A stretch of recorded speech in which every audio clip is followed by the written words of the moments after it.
Sì?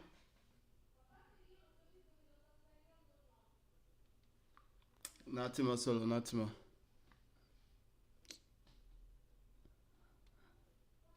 Porca troia.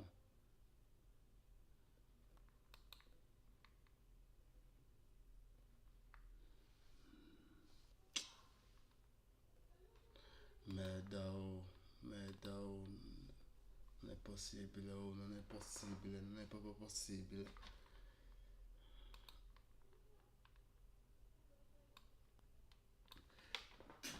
Cazzoia. No. Cold office. Cold office.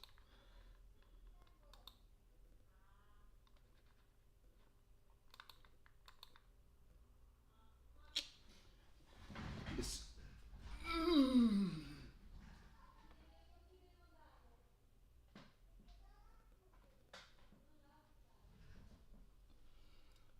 Nessuno mi deve toccare qua, cazzo. Nessuno mi deve toccare qua. No, Cristo santo, Dio mio. A me qua nessuno mi deve toccare, nessuno mi deve toccare. Nessuno mi deve toccare. E così mi mandate a manicomio.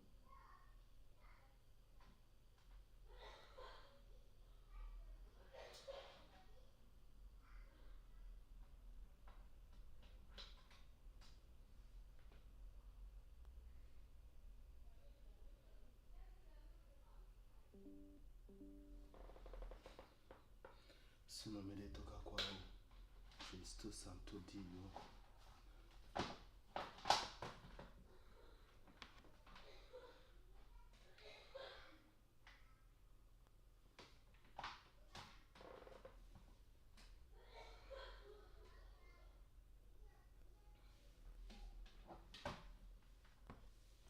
Non voglio che nessuno mi deve toccare qua.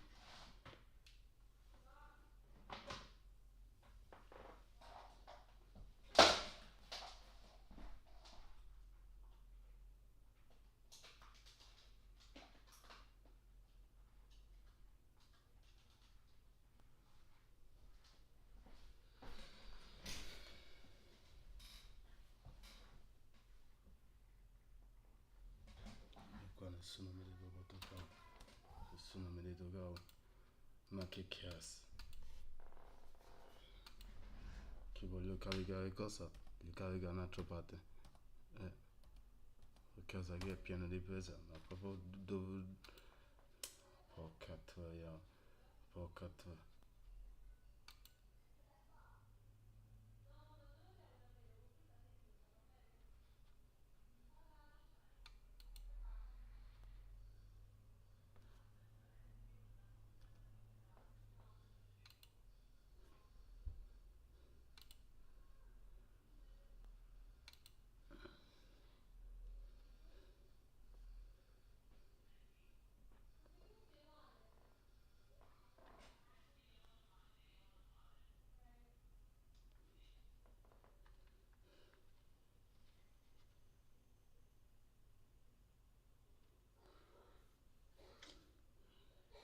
Nessuno mi deve toccare la cosa.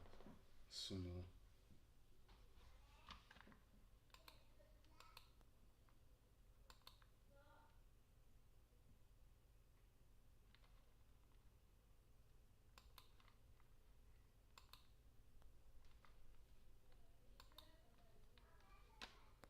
Un attimo solo, un attimo.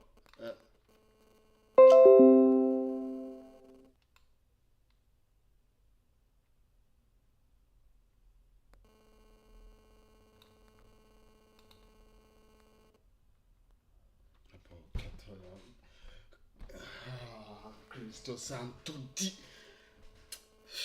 Una scienza, una scienza.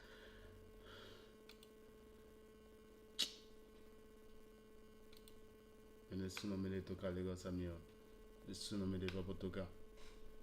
Nessuno mi deve toccare.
Hello, my dear friends, and welcome back to my channel. And in this video, we will take a closer look at virtual look. This is an AI-driven image generator that will save you a lot of time and a lot of money. So if you have some type of a business where you need to promote your products through images, this is the right platform for you. Stay tuned and we'll give you more details into virtual look. Feed your products into sellable backgrounds with AI. As you can see from here, you can use their their background generator, or you can actually use their modal try on generator. So you can actually put whatever clothes, for example, you have put it on a model. You can choose what type of model, how it should look like, using AI engine from virtual. And of course,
derby first up.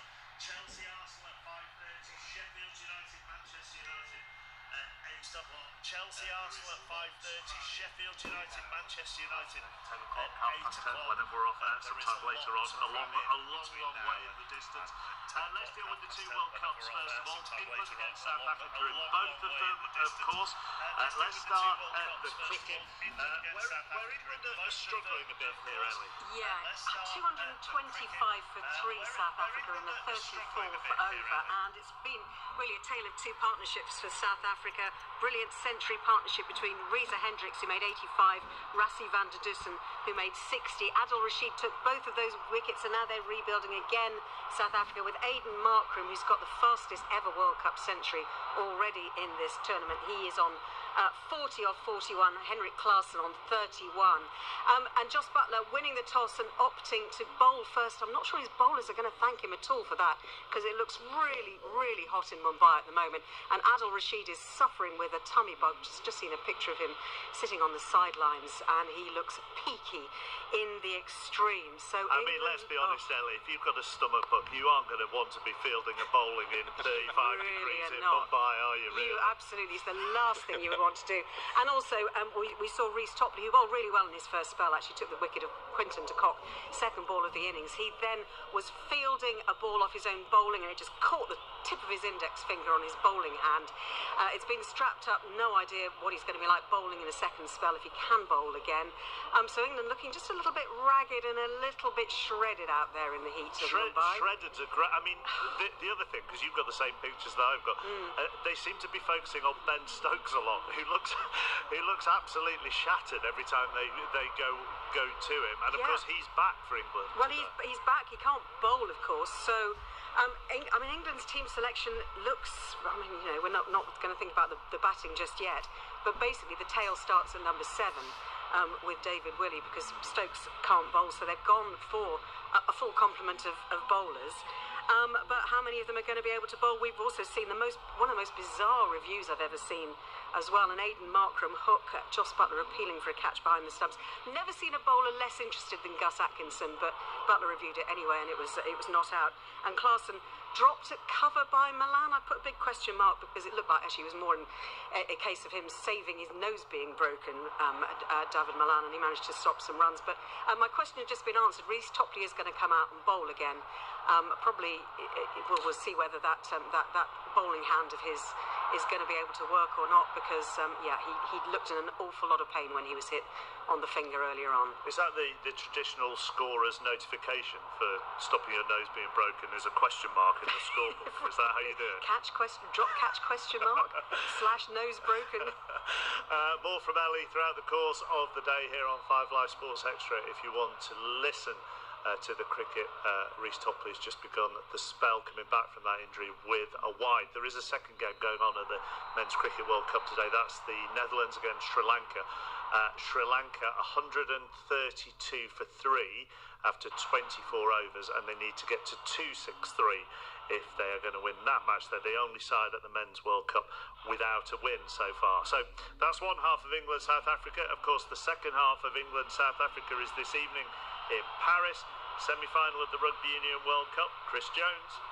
Bit of a wet, wild and windy morning it's been here in Paris, Mark. We're just tucked away a little avenue off the Montmartre as England and South Africa fans come flooding into the French capital. What a great World Cup fixture this is, England and South Africa. Their 6th meeting at the global showpiece. Their 4th in Paris. We've had quarter-finals, we've had finals, and now a semi-final. There is a fear from some it could be as one-sided as that Argentina against New Zealand final last night, but England have got plenty in the tank. They're talking with lots of confidence. I would be staggered if they capitulate like the Argentinians did last night, expecting a much closer fought semi-final come this evening. 8 o'clock kick-off, plenty of build-up throughout the afternoon here on 5 Live, full commentary from 8. It's also Sheffield United, Manchester United at 8 o'clock, so Alan Shearer as the senior pundit on Match of the Day? Do you pull rank and let the other person do Sheffield United, Manchester United, and watch the rugby? Yeah, it's only Micah Richards, so he does what I tell him anyway, so it's all right.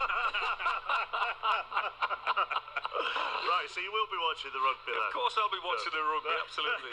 Can't wait for it, I'm looking forward to it. Good stuff, right, so Alan is here, Statman is with us as well. First up is the Merseyside derby, Maz Faruqi. Jurgen Klopp didn't want to talk about his side's really good record in Merseyside derbies in the build-up. Just the one defeat, though, for him to Everton in 17 meetings. But the big absence for his side, of course, is probably until the end of 2023, as well as Andy Robertson. Klopp saying yesterday that the decision we go towards is surgery after Robertson injured his shoulder in the international break whilst playing for Scotland. So no Robertson today. 4 changes in all for Liverpool from the Brighton draw. Tsimikas replacing Robertson. Kanate coming in for Matip, also at the back. Jota returning from suspension in place of Nunez up front, with Gravenberch in midfield ahead of Elliott. Everton have won 2 of their last 3 in the league, as many as they managed to win in their previous 16, so perhaps unsurprisingly Sean Dyche naming an unchanged 11. Stephen Warnock is alongside Maz. As I say, Alan and Statman are with us as well. They've had a great start to the season of Liverpool, Alan. The only thing is, now with Robertson, if you were ever going to question anything with Liverpool, it would be, or there have been, defensive questions, protection of that defence from the midfield and so on and so forth. So they could have really done without this injury. It's an obvious thing to say. Yeah, absolutely. I mean, it's not good for them. It's certainly not good for the player himself. I mean, I've had serious injuries myself, and it doesn't sound good for Andy. So they have to deal with it. We know that they're part and parcel of it. But yeah, I agree. The one area that you could question Liverpool would have been defensively. They have made errors, several of them.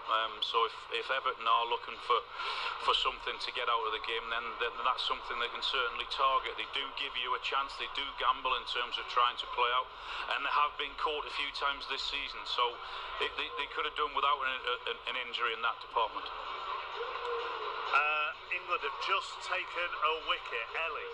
Reece Topley's first over back and his second wicket. Johnny Best, he had to backpedal massively and avoid going into the Toblerone on the edge of the boundary. But Reece Topley has struck in his first wicket, first over back, 233 for 4 South Africa, and Aidan Markram is the man out for 42 of 44 balls. He's going to go and hang his shirt out over the balcony now. He looks absolutely drenched. He does, yeah. That was a very good catch by Johnny Bairstow, who stumbled around like a man coming out of a nightclub at 3 o'clock after he caught it, to avoid going into the Toblerone. Sports Extra, if you want to listen to commentary for that. Stephen Warnock, Danny Murphy did the analysis on Match of the Day too, actually, after Liverpool were last out at Brighton and drew 2-2.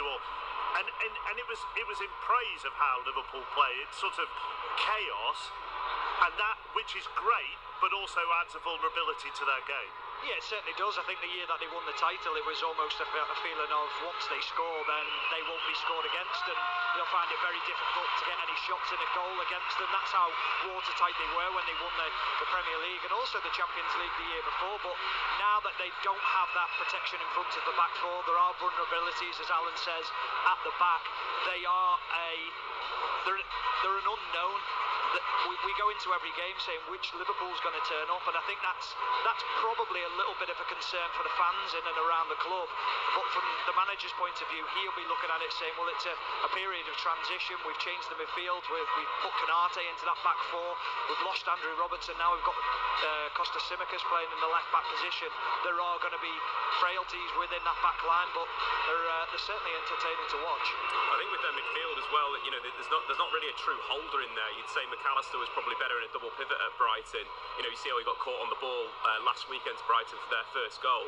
But I think that question about Andy Robertson, who comes in to replace him, is quite interesting. Robertson's role slightly changed for Liverpool this season. He's won the most tackles, completed the most passes into the final third, and most chances created, but he's not as attacking. So I'd quite like to see maybe a centre-back put into that position, more of a kind of Manchester City back three. Stephen? Well, it's interesting you say that. I was thinking more along the lines of moving Trent to left back, as in moving into that midfield position, and then Gomez as the right back. So you've got that balance of the 3 at the back. I understand where you're going with that. I don't think, when I think of the modern game, and you think of wingers playing on the sides, they're always coming inside. It'd favour Trent coming into his right foot, being in that right back position, but obviously drifting into midfield. It's a very difficult one because you always want him to be comfortable in his position. I'm not so sure I'd be overly comfortable going to a right back position, although he does find himself in that midfield position a lot. But I understand what Dave's saying. Do I get the feeling you two don't fancy Tsimikas? What makes you think that? do you know what? He's got great energy. He doesn't have the quality on the ball that Andrew Robertson has. He doesn't have the timing of the runs he has. Defensively, actually, in 1v1 situations, he's not bad at all. And I think with that new role where Trent does go into midfield, we might see a different type of Kostas Tsimikas today, where he is a little bit more, has to stay back and keep that back three position. And will that suit his game more? I think it'll be interesting. See how the run of games. So actually, you know, for players like him, and there are numerous you could cite up and down the Premier League in squad, if they get a good run, who knows? No, absolutely, yeah. We haven't seen him for a period of time. He's now got an opportunity to have that. How he performs in this game and the next couple of games will tell us that, or we'll see whether he's going to be good enough or not.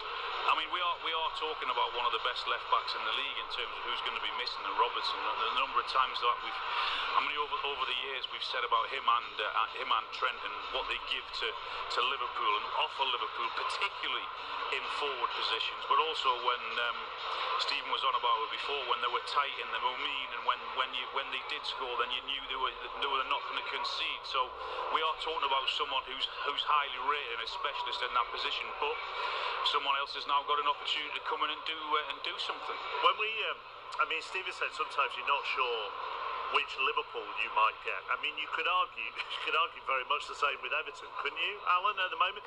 Are you going to get the Everton today who won at Brentford and beat Bournemouth at home, or the Everton that lost at home to Luton? Yeah, that is true, but I think in terms of, I've just been listening to Sean Dyche. He was determined to stick with what they were doing, even when they were going through a tricky spell, because he thought that they would come through it and things would get better. In results-wise, they have. But it's still a big ask for them to go to Anfield and go to Liverpool and get something out of that game today. He'd be looking for a tight performance. He said it himself that you've got to also play the crowd, because he knows that Liverpool are going to go after him in the first 15 or 20 minutes. And the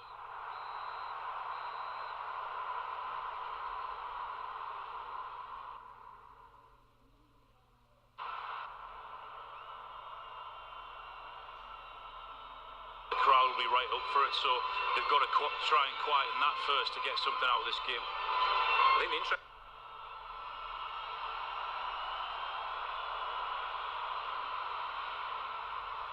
side with Everton, if you actually look at the underlying statistics, your expected goals and your expected goals conceded, their expected points should be around 14.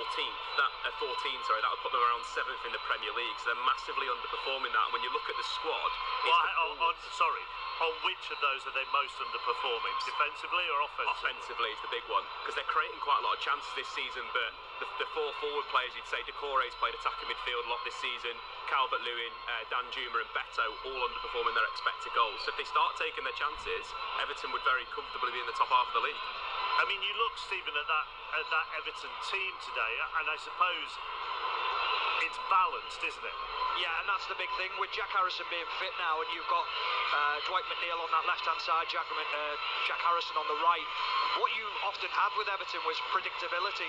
Stop Dwight McNeil providing crosses into the penalty box, and then out on the right-hand side, you ultimately had centre midfielders playing in that right-hand side position without really any pace, without the ability to go and beat someone in a 1v1 situation. So that was quite easy to nullify Everton. With Jack Harrison now being fit, that brings a different sort of outcome to the way that they play. You can hit both sides of the pitch. You can be attacking, aggressive down either side, because both players are good in 1v1 situations. I think what both players are very comfortable with as well is that they can alternate wings. They're happy on either wing. The quality of delivery, especially from Dwight McNeil, is quite brilliant at times. I think Jack Harrison, the label that you could probably label at him would be a little bit inconsistent at times. But however, we've seen moments of magic where you see the goal a couple of weeks ago where he dinks it, which is just magnificent. I mean, the finish is outstanding, but they're the qualities that Jack Harrison does have, and you just don't know on big game occasions. He's the one that might step up today. And they're going to be a bigger threat, aren't they, with Calvert-Lewin? Key is keeping him fit. I mean, if you do that, then you've certainly got a much better chance, particularly with those guys out on the wing, because you know they can just move it out the foot and whip it in. And if you get the right ball into him, he's very, very difficult to stop. But it's one thing getting him out of the pitch and actually keeping him there is another thing. So, I mean, if you're Dominic Calvert-Lewin, what are you saying to Harrison and McNeil then? Get it into the box. Just get it in. It'll be my job to get on the end of it. And as I said, particularly down either side, you know that they can time break. Time for a breather. Back 1 yard and then whip it in. With him in there, then you've certainly got a chance if you get the right ball. Which to be honest, is something that happens. I'm not saying at Everton, Alan, but happens less and less when you have inverted wingers. Well, he's one of their strengths, isn't he? And one of his big strengths is his ability in the air and his ability to be physical. So you'd be crazy not to try and do that when you're playing to someone's strength. Did you have to tell Laurent Robert to whip it in? Only once or twice, Chappers, in the politest of ways. Always makes me laugh thinking of you and Laurent Robert and him never just getting the ball in early enough. Right, let's move on to just a couple more of our games. Manchester City against Brighton is our base at 3 o'clock. Then we've got Chelsea Arsenal at 5:30 tonight. Brighton will cause Manchester City problems this afternoon, won't they, Alan? Yes, they will. They're a good team. I mean, it's really interesting when you hear Pep speak about De Zerbi and how much he respects him and admires him for what he's done, not only at Brighton but before that as well, in terms of maybe not being at the biggest of big clubs but playing the way he wants to and certainly being a threat, and that tells you how much he respects him. And also, I wouldn't say fear, but I think he'll be telling his players today that if they're not up for it and they're not right, which there's no reason why they shouldn't be, then it'll be a very, very tough game for them. Is there any way that being full of praise in that press conference is a sort of let's hope that they don't change anything when they play against us, because it means that Brighton will try and be on the front foot against Manchester City rather than like most opponents who go to the Etihad and sit back. I think he already knows that. I think that's what he's hoping they'll do, and I think that's what they will do. And because of the way he has spoken about De Zerbi, then I wouldn't expect him or his Brighton team to change. I think they'll go out there, they'll try and play as much as they can, and they'll try and play like they try and do every single week, and I don't think they will change. Another wicket for England, Eleanor Oldroyd. South Africa 243 for 5 in the 37th over, and it's David Miller just slapping a catch off Reece Topley to Ben Stokes at mid-off, who took it and then just kind of rocked back in absolute relief. I think he took the excuse for a lie down. Very, very humid, we're hearing out in Mumbai, and actually David Willey got a bit of cramp at the end of his last over and had to leave the field. It was one of those moments where he looked in such pain, you thought, oh no, his calf's gone, but actually it was just cramp. Well, that's what we hope anyway. 243 for 5 in the 37th, South Africa.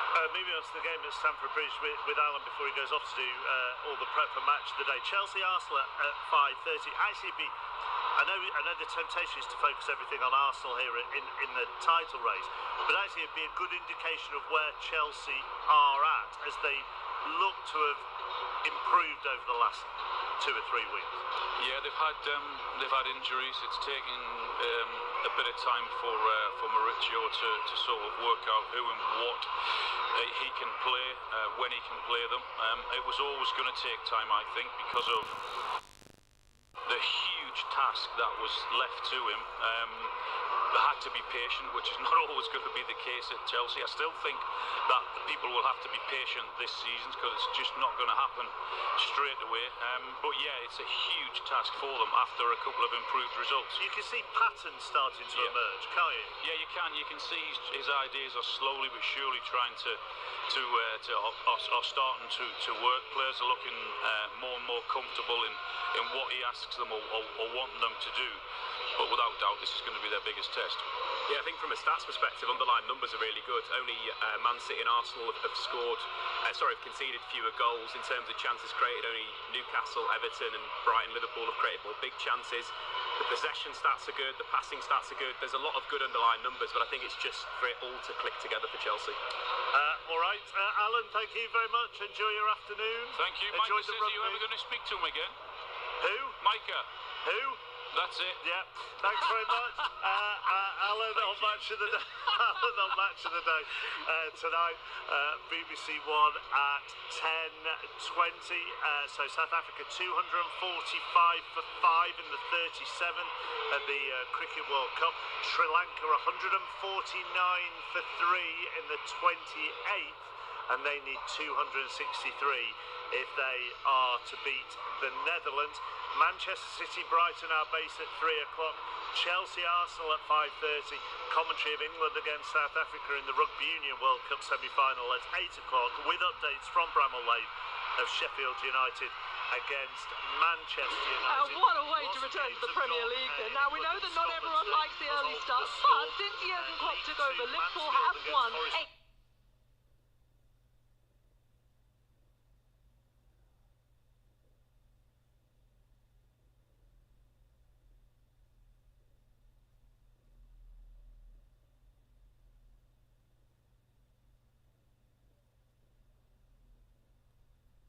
At the top and the bottom of the table. I'm going to hand you over to our commentary team then. As we can hear, You'll Never Walk Alone in the background. I'm sure singing it deep in his heart still is the former Liverpool and Republic of Ireland midfielder Ray Houghton. The former Everton striker gone with his heart today for an Everton win, Kevin Campbell. But first, let's hand you over to TalkSport's chief football commentator, Sam Matterface. It didn't count. It didn't count. Not even to the bloke that masterminded it. The last time that Everton won here, it didn't look like this. With the scarves and flags waving enthusiastically above the heads of the Liverpool faithful. And it certainly didn't sound like this. There was no throaty rendition of one of English football's most special anthems. By a crowd that the Evertonians know far too well. No, Carlo Ancelotti wasn't having it. Winning here in lockdown, he said, is not the same as winning here with a packed, baying crowd who know their team can go back to the top of the table.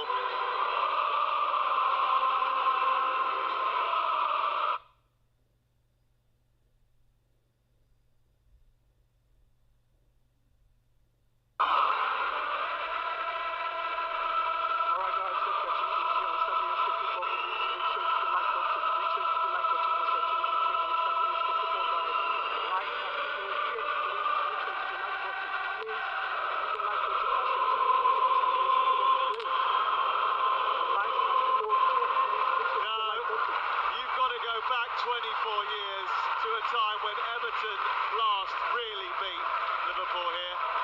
Yes, you do, and with the crowd, you're right. Sam, you're right. Talk it up, Sam. Ray's looking at me funny again. But yeah, listen, this is one of the toughest grounds to come to get results, and Everton have found it difficult over the years. Be a real tough one again today. Yes, this lunchtime, their task looks a lot harder. Liverpool's prize is top spot. Everton have lost their most recent defeat to Luton. On paper, it looks like a mismatch. We'll find out if it is. Before we start, all players and officials of both teams will take a moment to pay tribute to those affected by violence across the Middle East and beyond over the last couple of weeks. Respect for all of those affected. Players, managers and match officials are wearing black armbands in today's game, and there will now be a moment of silence which will start and end on the referee's whistle.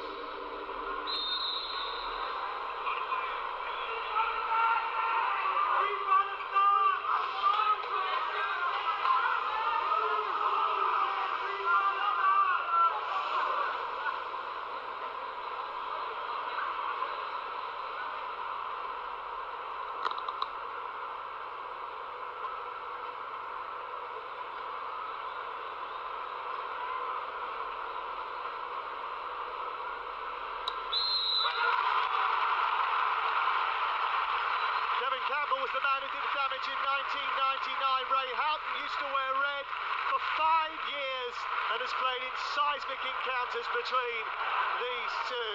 Later, we've got Newcastle against Palace on TalkSport 2, while the best goal service in the business with Adrian Durham is live right here on TalkSport at 2:30 this afternoon. We've got championship action right now on TalkSport 2. Download our app, you can flick between the two stations. But first, it's red against blue in a city where the rivalry is always true.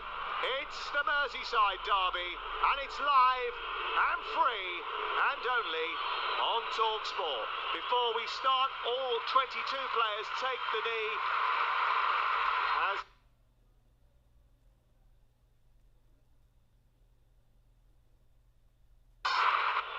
shooting from left to right in blue shirts, white shorts and white socks, attacking the Kop end, and Liverpool all in red from head to toe, attacking the half-built Anfield Road end away to our left-hand side, the top tier of which is empty. It shouldn't be, but it is right now. I'll go through the 2-11s in just a second. I said it looks like a mismatch on paper.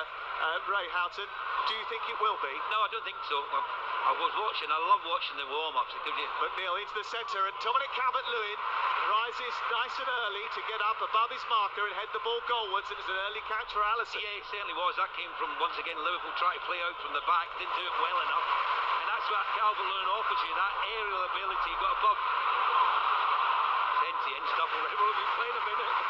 Everton attacking at one end, Liverpool getting forward down that right-hand side. But Calvert-Lewin in the air is absolutely amazing. His timing of his leap is absolute perfection, and there he just couldn't direct his header to the side of Alisson, headed it straight down the middle, which made it easier for the Liverpool goalkeeper. A lot of the country has been battered by storms, but it's still here on Merseyside, and it's a gentle breeze that has welcomed the two sides to Anfield. The sun is out, and Alisson has the ball away to our right-hand side. As Ray has been saying, 1 minute 30 seconds played, and we've already had a chance at either end. Salah's chance didn't come to anything because he ran out of room down that right-hand side, but there has been a wicket in the cricket at the Cricket World Cup. Is John Norman. Yeah, third one for Reece Topley. He's picked up David Miller, who slapped the ball straight to Stokes at mid-off. It means that South Africa will cruise in 2-3-3 for 3, has become 2-5-2 for 5. Ball picked up by Trent Alexander-Arnold, who sends it wide towards the Liverpool left. Darting forward was the Colombian Luis Diaz, but Pickford's starting position was good, and he came out to the right edge of his perimeter of the penalty area and smacked it over halfway. Collected by Tsimikas, who's in for Robertson today. Back to Van Dijk. 4 changes for Liverpool. They've got Alisson in goal, a right back of Alexander-Arnold, who will wander into midfield. Van Dijk, Konate and Tsimikas, Szoboszlai, McAllister and Gravenberch, Diaz, Jota and Salah. And Jota is running towards the edge of the penalty area, stopped by Doucouré.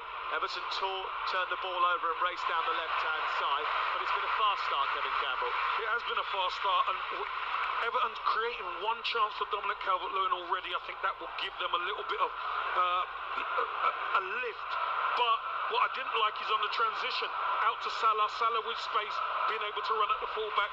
It's going to be a really interesting tie. Well, Everton had a bit of an upturn before the international break, winning 3 of their last 4 matches after a dreadful start. They took just 1 point from their first 5 games. Here is McAllister, forward towards Gravenberch, back towards the edge of the area. Szoboszlai finds Salah, and he's miskicked it. He's miskicked it on the edge of the 6-yard box on the volley. He might have got away with it because of an offside flag anyway. That might just spare the blushes of the Egyptian international. But that was a one-touch, quick, fast-paced move by Liverpool, which opened up the Everton backline and should have resulted in at least a shot on goal. Yeah, I'm so surprised with the miss kick there from Mo Salah, but you're quite right. That is world-class football. That's one touch at its finest, and you can't get near them. When you play that standard, and the quickness and the movement, and everyone wants the ball, it's amazing to watch, but the defenders can't do anything about it. You just can't close it down. All that was missing there was the final strike over the right-hand side from Mo Salah, but he was offside. But that is Liverpool at their very, very best. Indeed. 0-0 the score. You're listening to TalkSport. We're live here at Anfield this afternoon. We've just seen Peter Crouch and Rio Ferdinand walking in front of us, Phil Jagielka as well, just taking their seats just in front of us at the high position in the main stand, overlooking the halfway line here at Anfield. Gravenberch on the half turn inside the centre circle for Liverpool, plays it wide left Progressing forward is the fullback Tsimikas, up to Diaz, back to the Greek once again in the left wing position now. Gets it back to the Colombian, who's just outside the area, tries to poke it forward to Gravenberg, and it's just a little bit too heavy, and it goes down the side of the penalty area and out for a goal kick away to our left-hand side. So you're goalless on TalkSport, goalless in the Championship, and we're live here this afternoon at Anfield ahead of what is a really busy day for us today, because not only have we got this match, but Newcastle Palace is on too, and later on tonight, Sheffield United against Manchester United. Monday night, we've got live Tottenham against Fulham. Ali McCoist will be with us for that one. And Tuesday night, Wednesday night, Thursday night, top European action with all the big teams involved. We can't wait for that. This is TalkSport. Ball out of play on this near side. Tsimikas to throw it in. Back towards Virgil van Dijk. Van Dijk, who says he's not been the same since the injury that he suffered in a game between these two in 2020. He had just lost a yard of pace, I think, since those days. Has to anticipate a lot more. Can't rely on his Rolls-Royce ability to rev up the engine and just side up behind a threat that runs in behind. Here he is on the ball just short of the halfway line. Square he goes to Konate as another one of the changes. It's played forward towards the right-hand side. Everton unchanged, by the way. Mikalenko's just dispossessed Salah over on the far side. Ball gets away from Amadou Onana and runs through to the Hungarian captain Szoboszlai. Back into midfield, McAllister. Lots of space for Tsimikas, wide left. A chance for him to cross. First time into the area. Goes through past two or three players. Punch from Pickford takes it away from Jota after he couldn't control. And it's cleared by Onana. Ray out. Yeah, wonderful play again from Liverpool. They're getting an overload down the flanks. Tsimikas getting bowled on that occasion. I thought Pickford could have done a little bit better rather than punching. I thought he could have come and collected it and just diffused the situation. But decided to punch it, not convincing at all. Well, Liverpool having a lot of choice midfield. If I was Everton, I'd be worried with the amount of room that McAllister, Szoboszlai and Gravenberch is getting. They're just dominant that area of the pitch. McNeil just dispossesses Szoboszlai, but Konate is across to shut down the danger just outside his box. They work it wide to the right, and Alexander-Arnold pings the ball forward, hopefully down into the wide left position for Diaz to chase. Ashley Young comes across, isn't going to fall for that. It goes out for a goal kick away to our left, 0-0.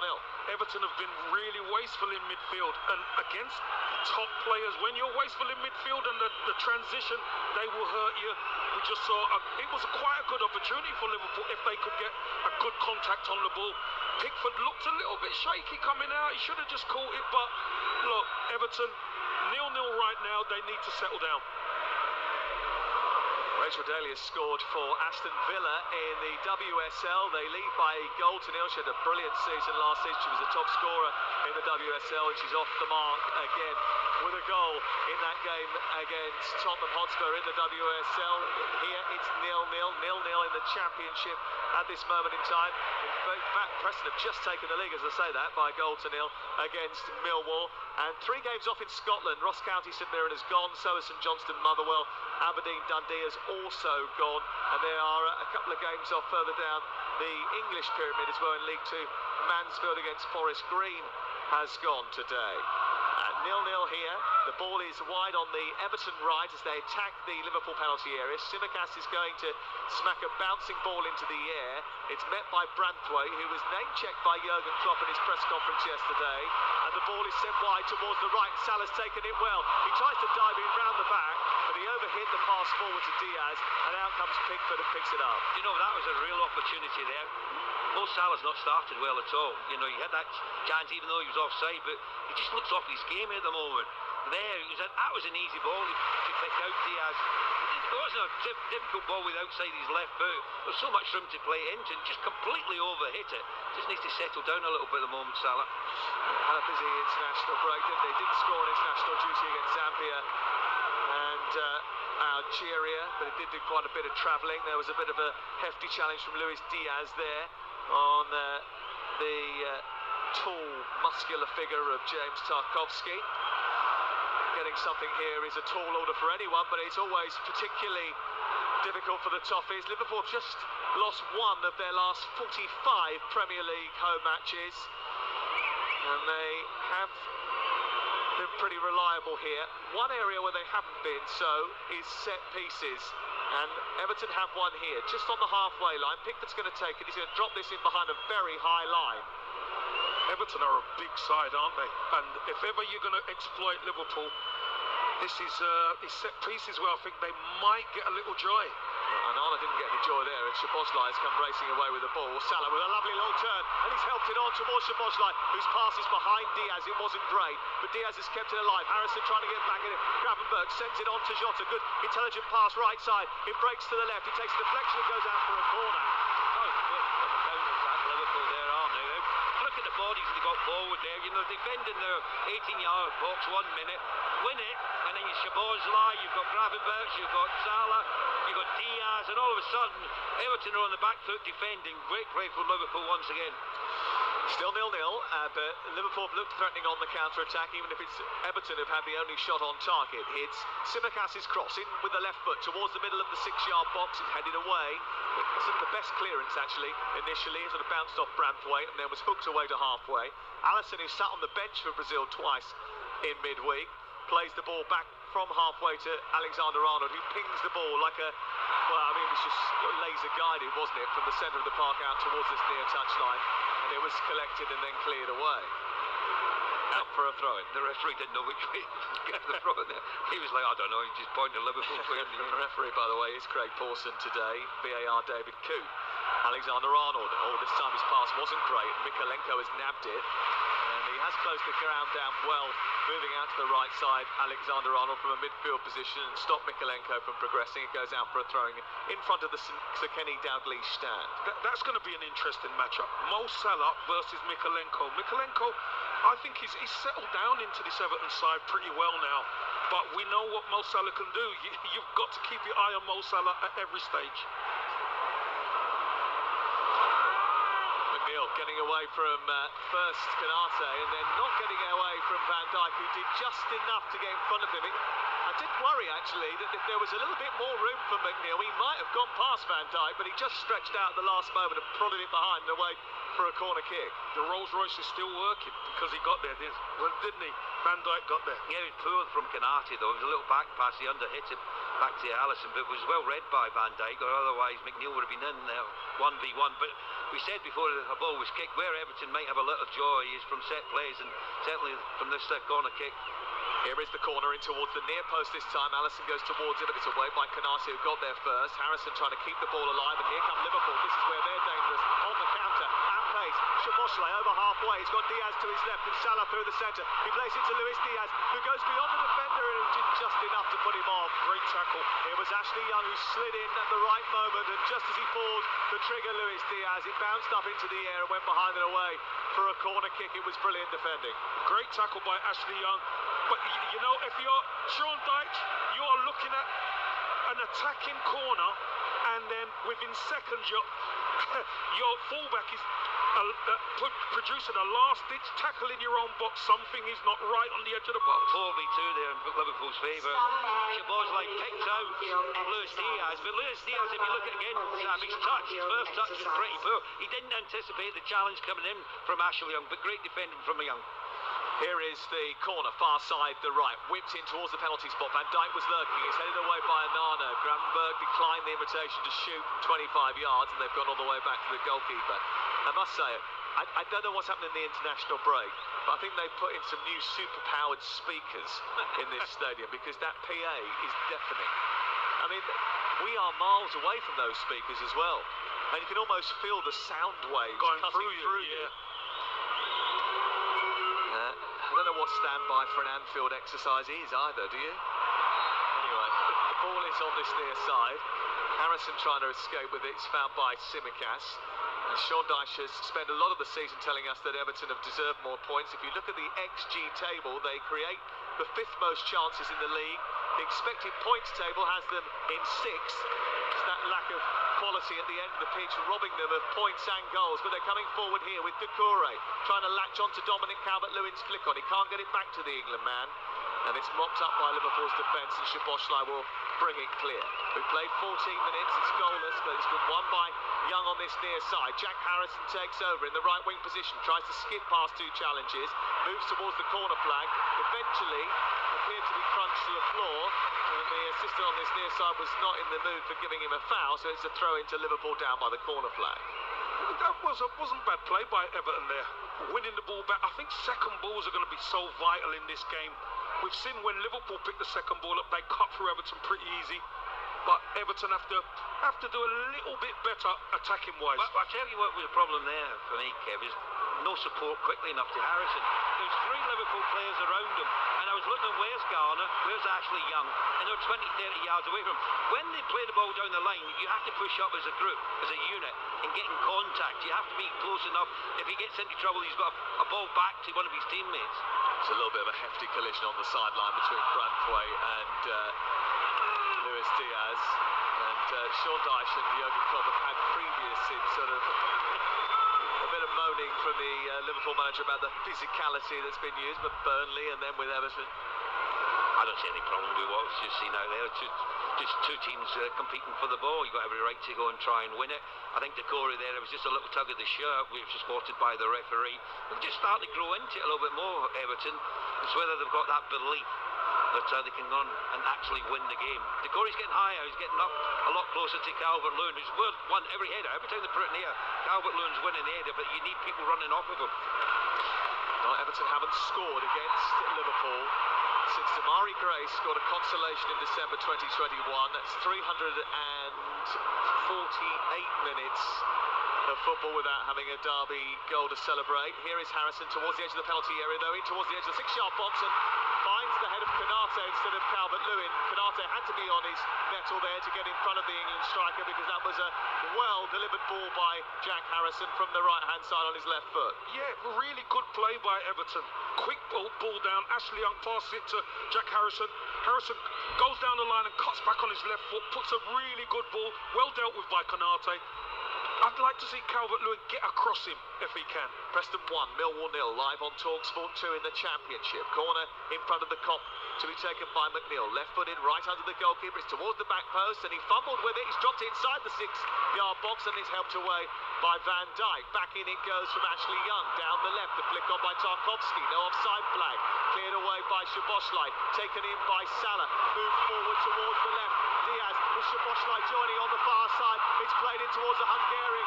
Salah and Szoboszlai were caught in 2 minds. Who was going to go for it? Onana wasn't caught in 2 minds. He knew he was going to go straight out there and intercept, and that's exactly what he did, Kevin. I'll tell you what, without Onana making that tackle, there was 3 Liverpool players who would have been one-on-one with Jordan Pickford. Something's not right. They've got to sort that out at the back, because Liverpool breaks so quickly. But well done, Onana. And that comes from an Everton attack.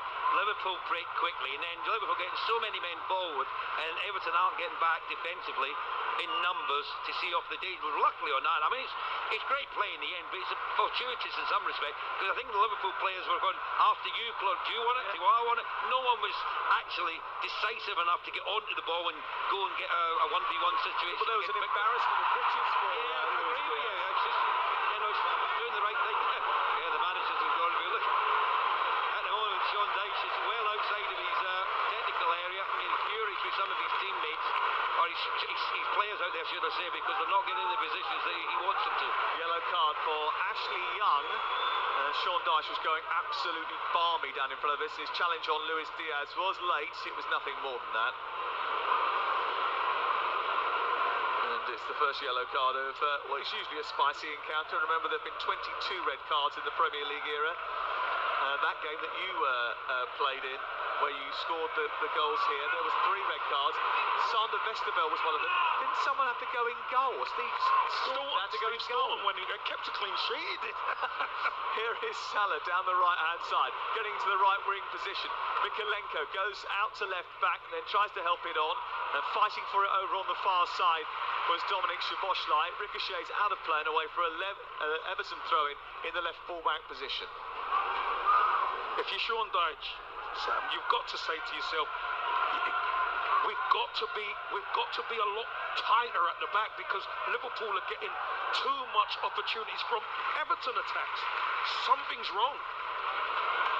Well, it's just maybe that they're overcommitting bodies, isn't it? You know, just a slight positioning tweak. If you just leave one extra body back on the halfway line, that can't happen. I think because where the chances have come from Liverpool is from Everton set plays. Yeah. So then Liverpool won the foot. Yeah, they're all up from the back. Liverpool won the header, and then the left short defensively. But credit to Liverpool how they turn defence into attack in the pace that they do it. Salah with a crossfield ball given to him by McAllister, tries to take on Mikalenko, who's got his number at this moment in time. And Salah actually, as Ray was saying, 20 minutes in, has had a very tricky start to the game. That doesn't mean he won't come up with a moment of magic. It's still 0-0. Harrison's gone down after a challenge by Simicaz. Referee says that will be a free kick on this near side. And the Liverpool fans aren't happy about it. There's been one or two stoppages in the last few minutes here. 0-0, live on TalkSport with Newcastle Palace to come. Preston leading Millwall by a goal to 0 in the WSL. Aston Villa 1-0 up against Tottenham Hotspur. The atmosphere was brilliant before kick-off here. Look, it should have been even louder actually. The upper tier of the Anfield Road end should have been open today, but isn't. It's been delayed, not HS2 delayed, more sort of Avanti West Coast delayed. He'll get there in the end, but you just don't know when. But it looks like it's going to be a rather impressive structure when it is eventually finished. The Everton fans in that stand watching on as they produce yet another free kick. This is from deep and towards the edge of the area. It's swung in towards Tarkowski. Goalkeeper's come and played brilliantly. Big, tall goalkeeper Allison, but his hands reached into the air and grabbed the ball and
at the back, and I think there's little gaps that you can play through, and particularly with the strikers and the attacking players that City have got. I think City will win this 3-1. Well, if there's anyone who's going to get through the gaps, it's going to be Manchester City, isn't it? Yeah. Over 250,000 players are predicting a 3-1 win for Manchester City. So let's look at our last Super 6 game, Brentford against Burnley. Yeah, I think both of them are struggling, aren't they? When I think you look at how many games that they've won this season, neither one of them have been actually convincing. If you look at Brentford, the last 5 games, 2 draws and 3 defeats, it hasn't been good at all. Obviously, Ivan Toney being out of the equation has really affected them. I don't think anyone would question that. Burnley, I really fear from this season. I think they play nice enough football. I don't think they're going to score enough goals. And ultimately, they're losing too many games. Lost to Chelsea back at home by 4 games to 1. I think Brentford will probably win this, you know what, by the odd goal. I don't really see a great deal between the two teams. I'll probably go 2-1 to Brentford. Okay, well, over 250,000 players are also predicting that 2-1 scoreline, Ray. That's also in favour of Brentford. That is all thanks to Super 6. And don't forget, Super 6 has set up its very own TalkSport League. Sign up on the Super 6 website or app using the code TALKS6. That's TALKS6. Where you can also win £100 for topping the league every single round. And remember, get those predictions in by 3 p.m. today. 18+ terms and conditions apply. The TalkSport Match Predictor with Super 6. Play for free. Predict 6 correct scores for the chance to win £250,000. Get your entries in by 3 p.m. today with Super 6. 18+ terms and conditions apply. Okay, Adrian Durham will be here following this game, the Merseyside derby. He'll be stationed at the Vitality Stadium for Bournemouth against Wolves. Adrian, is it the Gary O'Neill derby? Is it too early to call it that? No, it's an interesting return for Gary O'Neill. And interestingly enough, in the programme, it says Gary O'Neill now with Wolves getting results with his new team, but they're not getting here at Bournemouth. He's going to stroll in here, just like the fans will be all filling the seats. He'll stick his arms out wide and say, "Oh, see, I haven't won yet this season, right? Okay." See what happens when you lose me? He's got every right to do that, because this revolution under Andoni Iraola, has not happened yet. He was brought here because of his brand of football, because of, this front foot play that you thought you would see from this Bournemouth side. We thought we'd see results by now, Adrian. It's a dire time for them. They're, just one off the bottom of the table. Yeah, they've got this home game. Then next weekend they're at home to Burnley as well. So if they don't win any of those, they've got a Man City after that. And the next one they've got, so between now and the end of the November, they've got these 2 home games and away at Sheffield United. If they don't pick up a win in any of those 3 games, there's going to be some serious questions. They have to be in the mix. I mean, I just heard Ray sort of talking about Burnley there. You do fear for Burnley. Yeah. I think they're an infinitely better side than Bournemouth. Vincent Kompany's been with them a year. They should be better than Bournemouth, because Andoni Iraola is trying to get something going here. But I fear for Bournemouth as well. Big game this one. They have to, Gary O'Neill can't be allowed to come back here and lord it over the manager who's taken over from him. So just started chucking it down with rain here. So no sunshine here.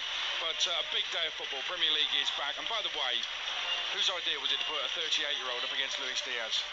Unbelievable. 39, apparently. Patterson's on the bench. I mean, what's going on? What is going on here? We'll see what happens in due course. Absolutely. Adrian Durham, always great to talk to you. The players are out here on the pitch at Anfield ahead of this second half. It's currently goalless, of course, between the 2 sides. But, as Adrian mentioned, Ashley Young sent off in that first half, so Everton are down to 10 men. As if the Merseyside derby couldn't get any spicier. Let's hand you back to our commentary team. Ray Houghton is alongside Sam Matterface, as is Kevin Campbell. Sam, do go first. The rain's got smaller, or he's not here, because he's disappeared. I don't know where he's gone. He's here somewhere. Kevin's here, which is good, and the Everton players have just come out for the second half as well. We'll just have a little glance down to see whether or not they are going to make any changes. And it does look as if they're going to bring on Patterson and Keane, I think. Michael Keane as well. What do you make of those 2 changes? It's who's coming off here? We can't see because of the sunshine, sadly. I think it might be Jack Harrison who's gone off, and the other one is McNeil. So the outlets that they have come off, and they've stiffened the defence. What do you make? Yeah, I think it's a decent move. Freshen things up a little bit. Put some bodies on there that's got fresh legs and fresh mindset. So that's what they're going to need. They're going to need people who can track runners and people who can actually make a difference in the opposition box if they ever get that opportunity as well. So a good move by Sean Dyche.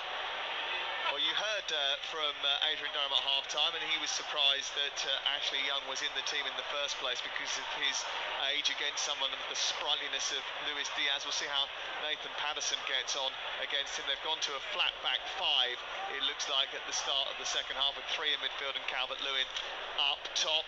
So Pickford in goal, a back five of Patterson, Keane, Tarkovsky, Branthwaite, Mikolenko, Garner, Doucouré and Onana supporting Calvert-Lewin in attack. We'll go to the Liverpool team who are attacking the Kop end in red shirts, red shorts and red socks in just a moment. We've played 30 seconds of the second half. Alexander-Arnold sprays the ball from one side of the pitch to the other. Tsimikas on to Diaz. Diaz in towards Gravenberch, who gets there despite the fact that Doucouré stumbled slightly, and then it spills into the right full-back position and then is cleared. I'm delighted to say Ray Houghton is with us as well. Ray, is there any suggestion that maybe Ashley Young was harshly dealt with? First yellow card may have been dubious, but I suppose once you have received that yellow card, you have to be ultra cautious. Yeah, I'll go back to what I said to Reshman at half-time. I think referees in games like this want to put down a marker quite early to show that he's in charge. So the first challenge that really was one for him to make a decision on, when Ashley Young came in and made the challenge on Diaz, and he mistimed it to give away the free kick. He got the yellow card for that, but after that, with his experience, he shouldn't be making the second one. I mean, you just got to slow the player down the line, make sure you stay in contact with him, but you don't have to make the challenge, and ultimately pay the price for it being sent off. And now all of a sudden you look at the tactics now in the formation of Everton. They're going to a back five. You've got three in midfield and one up front. To me, this is just, they're not going to try and win the game. They're just trying to keep it, hit the scoreline at 0-0 for as long as they can. It's the 243rd League Merseyside derby. Recent visits have yielded very little for Everton. Richarlison and Sigurdsson scored on their only win in 26 trips across Stanley Park. Largely that walk across the park, the 12-minute stroll, has been a waste of time since Kevin Campbell starred in 1999. And can they hang on for a point here? That would be a big result for them. They are defending at the moment as Liverpool come forward. We're off to the cricket and John Norman in just a second. What's the latest, John? Mumbai Mullering, Sam. When you were last with me at the start of the first half, David Miller's wicket saw South Africa in the 37th over, 2 for 3 for 5, and then the carnage ensued. 150-run partnership for the 7th wicket in a blink of an eye. It means that England, to realistically stay in the competition, are going to have to score 400. Okay, good luck with that. I was watching yesterday, I think it was Pakistan who were chasing Australia, trying to score about 385 just to win that game. They didn't get nowhere near it. I doubt England are going to get anywhere near that today. Here's Kanate, dead centre of the Everton half, worked out wide for Salah. Salah into Szoboszlai. That all-new Liverpool midfielders experiencing the Merseyside derby for the first time. Gravenberch, McAllister and Szoboszlai. They've lost it so far without creating big chances for Pickford to have to deal with. On to Trent Alexander-Arnold, finding Szoboszlai 10 yards from goal. His right-footed ball arcs through the penalty area, but it's going to be too much for Kostas Tsimikas to chase down, and it runs out of play, down by the apex of the penalty area and the byline. And Jordan Pickford went running out of his goal to go and get the ball, knowing he wasn't going to get it, then wasted time away to our right-hand side.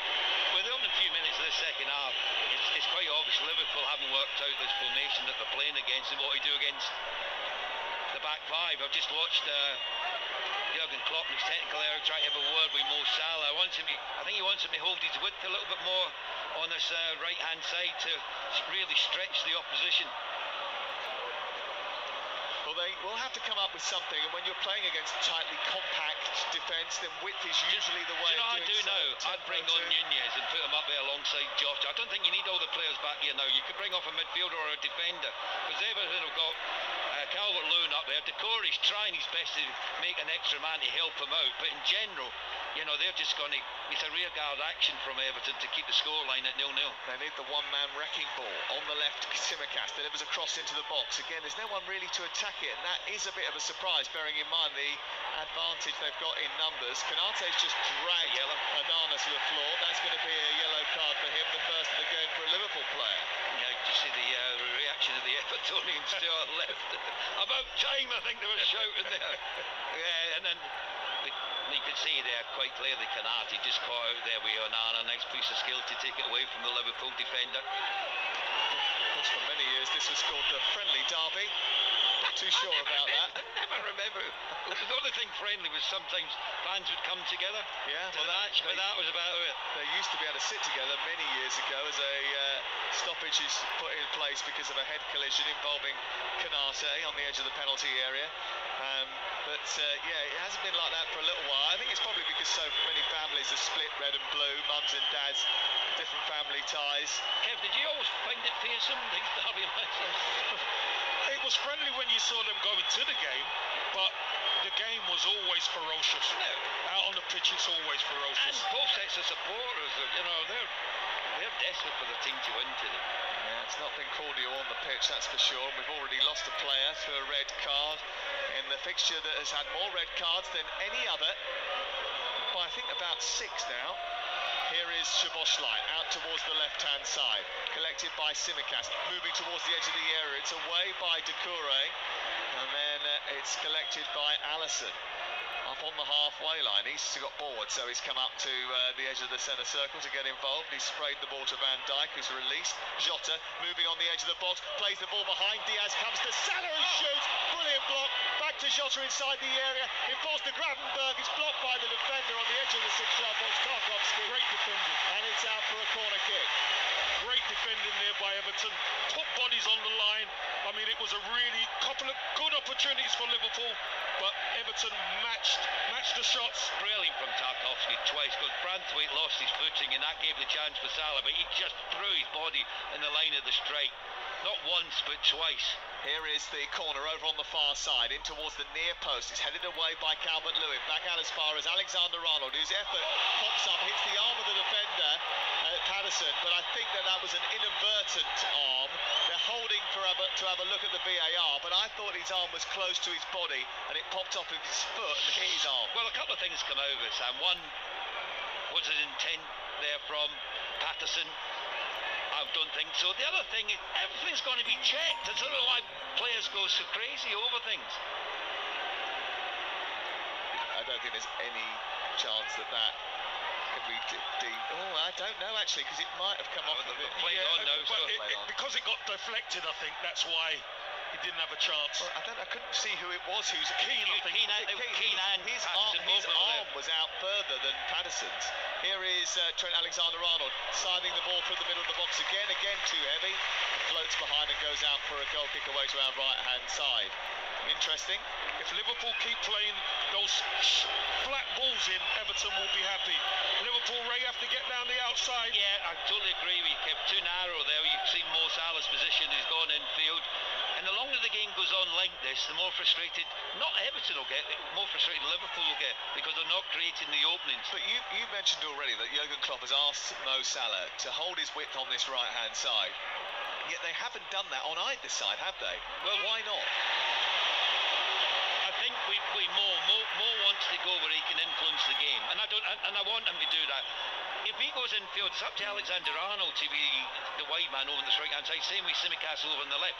That's game management. It's understanding positionally where you are. He's moved infield, that's left space for me. I have to move into that space to be the extra man in the wide area. And with Trent Alexander-Arnold, there's an idea of him wandering into midfield is all well and good when you need that extra man, but when you don't, you actually need him out on the right-hand side. And maybe get 2v1 situations where Everton play him as a back five. Garner with the free kick just in front of the halfway line. Into the box it goes, looking for Keane, who flicks it on. It's back by Onana towards the left to put Tsimikas away. Garner then volleys the ball, but he doesn't catch it at all well. And does that come down as a shot, a goal? I think it probably does on the official statistics, but it was about as deadly as a defanged cobra. Well, it was nowhere near the goal, that was for sure. But Everton will feel happier in this second half. Liverpool got to work it out what to do, but Everton, they seem to have a plan, don't they, Ray? Do you know what it is, Kevin?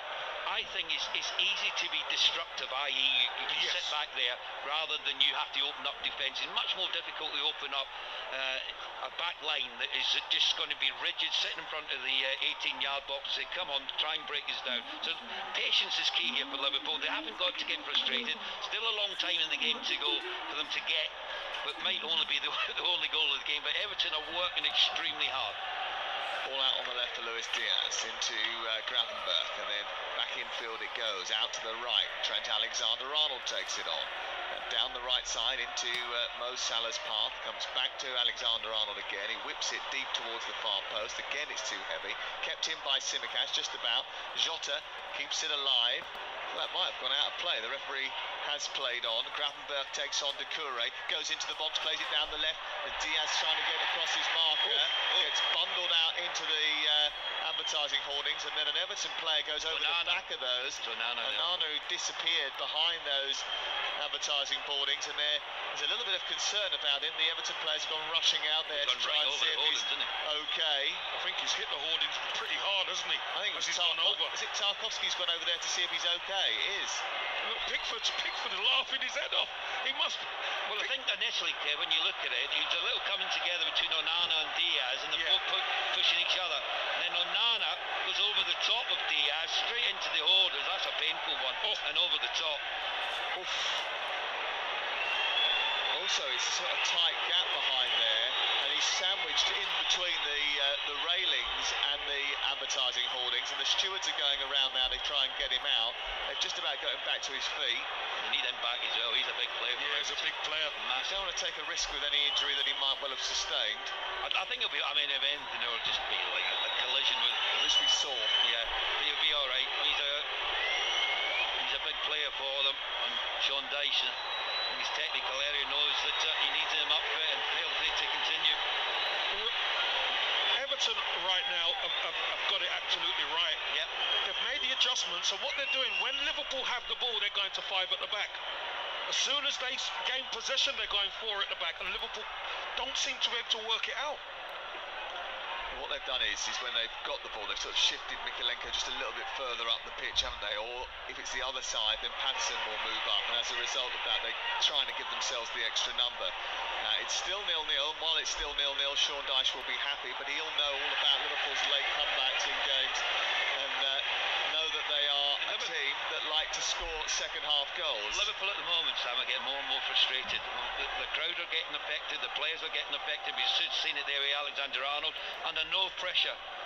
A ball he would take down 99 times out of the 100, and he puts it out for a throw into Everton.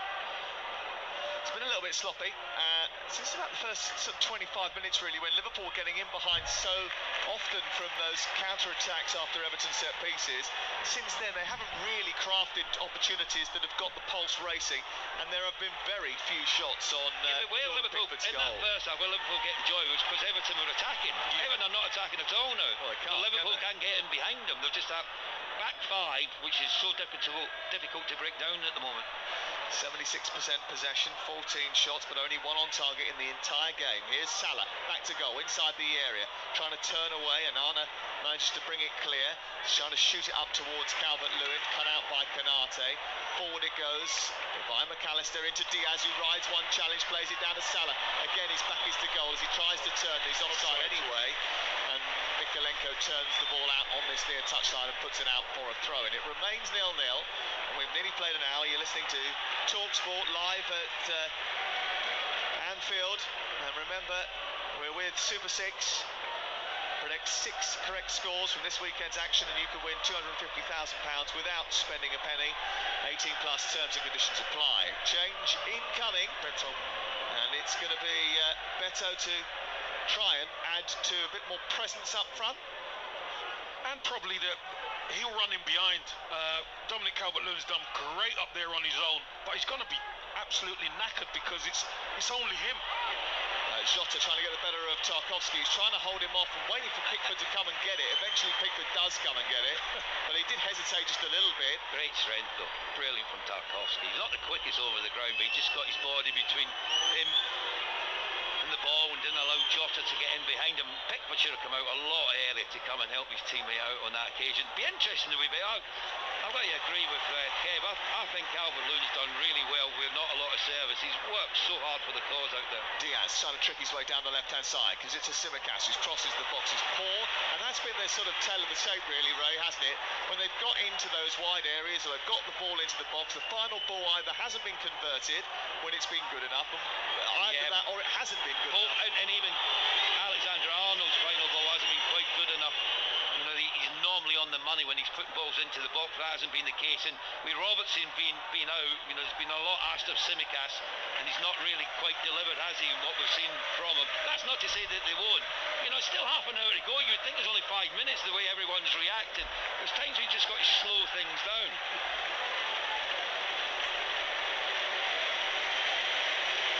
Harvey Elliott is about to come on for Gravenberch, and Beto on for Calvert-Lewin, who's a confirmed substitution. It looks like Darwin Nunez is also going to come on for Liverpool, so 2 changes for the home team, as well as the change for Everton, which is seeing Beto come on. Beto was interesting this week, saying that his first memories are of watching Merseyside derbies. It's amazing, really, isn't it, bearing in mind that, you know, he's a Portuguese international, that he's such a big Everton fan. Well, I don't know if he's an Everton fan. He says he is. Well, listen, I'll take it. But the fact that he used to watch the Merseyside derby, as we know, the Merseyside derby is global. It really is global. And it's great that he has that recollection of the old days, and maybe I was involved in that as well, Sam. So you're just happy because you think he had a picture of you on the wall? Well, that as well. I mean, come on. He's not that old, mate. He was only 2 when you were playing. Oh dear. We've had the changes. Darwin Nunez is on, so is Harvey Elliott. Gravenberch is off, and so is Kostas Tsimikas. So it is just a little bit of a shift for Liverpool, who are going to play with sort of Luis Diaz now as almost like a left wing back on that far side. I don't think you need a full-back out there, personally, the way that Everton are playing. They're not going to come and attack you that often, so you can afford to play with just the 3 defenders. And if you look at Alexander Arnold, he's pushing up the right wing, so there's just Canate and Virgil van Dijk in the centre there for Liverpool. Diaz trying to get the ball to his right foot, does that, strikes the ball high towards the Kop end. He was aiming for goal, but it was never really accurate. There's been far too many of those sort of efforts. And that comes down to decision making and making the wrong decision. And you know, from the acute angle he was at, he's never going to beat Pickford for there. You know, you've got. I would like to see Darwin Nunez though. Don't go towards the ball all the time. Stay in a central position and let the ball come into you. Yeah. He wants to go short and get involved in the build-up play. You don't need that today. Jurgen Klopp celebrated 8 years in the Anfield dugout recently. Only 3 managers have taken charge of more Liverpool games. Not only has he been more successful, but he's well liked as well. Here is Luis Diaz, edge of the area, trying to get past 2 Everton challenges on the edge of a congested box. Is Alexander Arnold. Salah whips it in, hits Sprantway, is repelled. Elliott keeps it alive. It's taken down by Van Dijk and out towards this right-hand side. He moves up towards the edge of the area, Harvey Elliott. Plays a little 1-2 with Alexander Arnold, doesn't quite come off. It's cleared away by Sprantway, and it's on the halfway line. The agent of chaos is in the middle of the penalty area. He sort of fits the Liverpool mode, doesn't he? You know, we talked earlier about the heavy metal football, which was the brand that Jurgen Klopp brought when he first arrived. I mean, he would be the lead singer, Darwin Nunez, that's for sure. Here is McAllister on towards the left. Szoboszlai trying to get into the middle, blocked by Michael Keane. Towards Beto. Canate with a challenge. He's already been booked. Now, should he be given a second yellow card? Well, this is the problem that Sean Dyche is going mad. He can't believe it. This is the problem when the referee does that in the first half. You know, Kanate's been booked. Look, he's not even. He doesn't want to know. Well, has he stopped a promising Everton attack? Well, the problem you've got there is the lack of consistency. You know, you've got a lad on a yellow card, he makes a challenge where he's nowhere near the ball, he looks like he's caught the player. The Everton fans are very unhappy. Sean Dyche is unhappy, and I can understand why.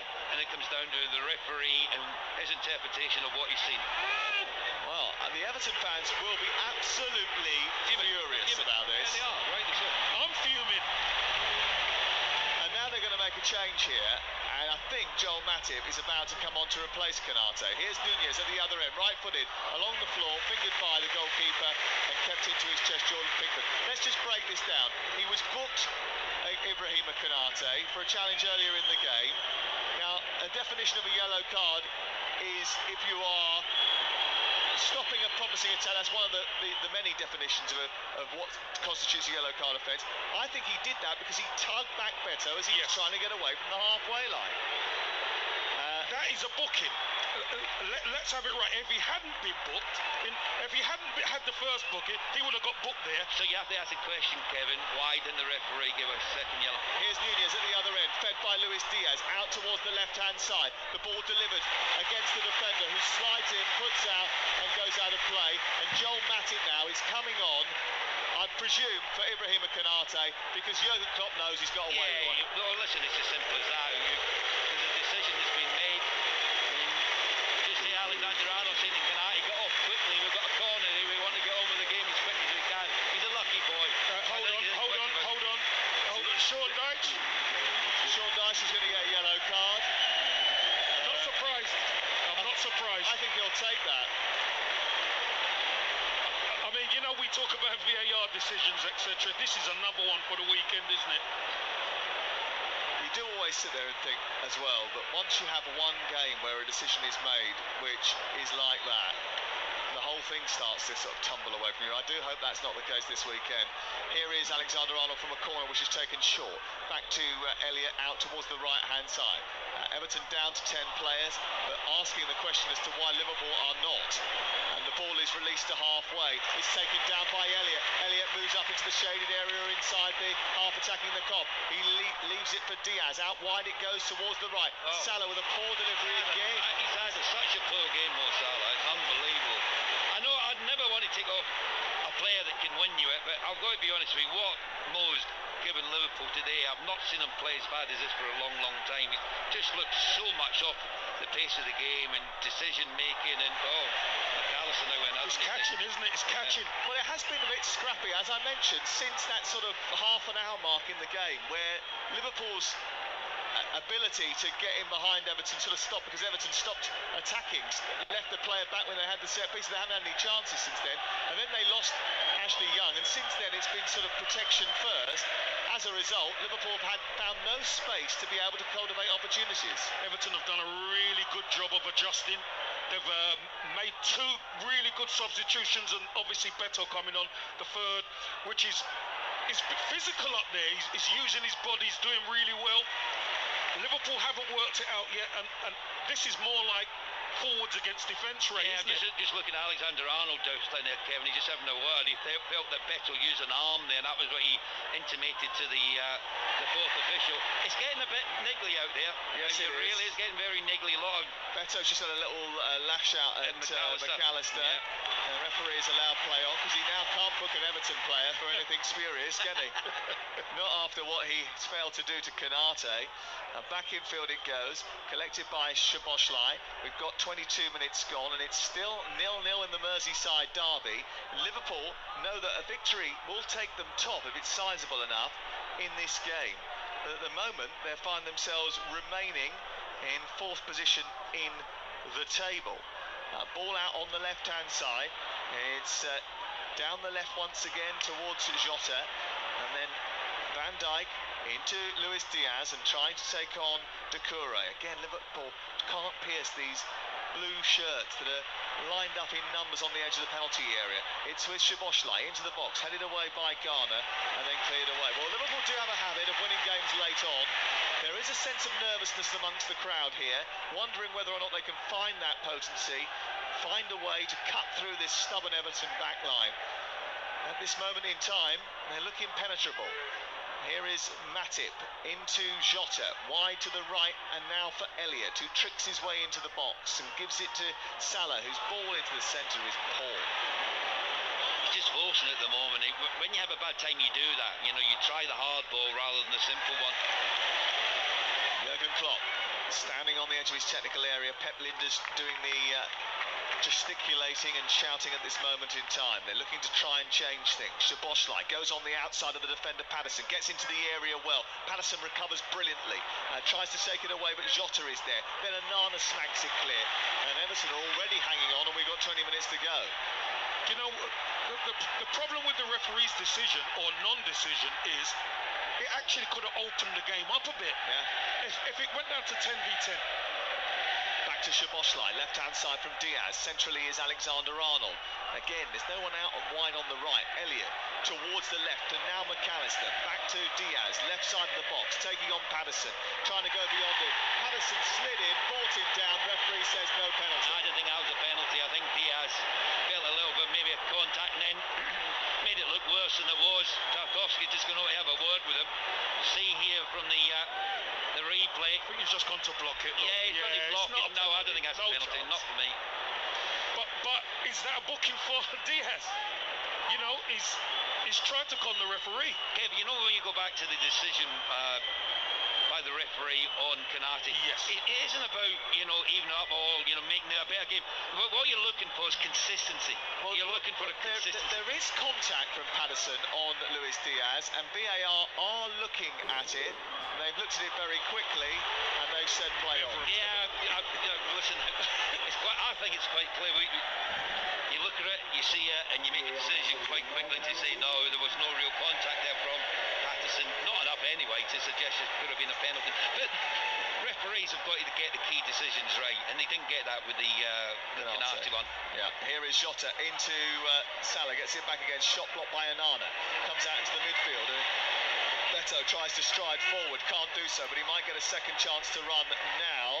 Referee couldn't allow play on despite the fact that Ghana thought he was fouled, and now Beto can't get hold of it, and it's picked up by Elliott. Liverpool come on the charge with 18 minutes to go live on TalkSport. Space out wide on the left for Diaz if they can find him. They've got him now into the game in the left corridor, taking on the defender. He hits the hand of the defender, and this time Michael Keane is looking with blushed face.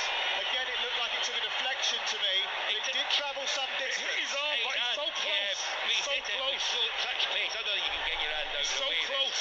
Watch here when it comes in. His hands and his his arm is outstretched. It is outstretched. His arm is outstretched prior to the ball coming into the box. In a natural position with the question. Now, if you're going for consistency, go back to Luton against Wolverhampton Wanderers earlier in the season. That would be a penalty.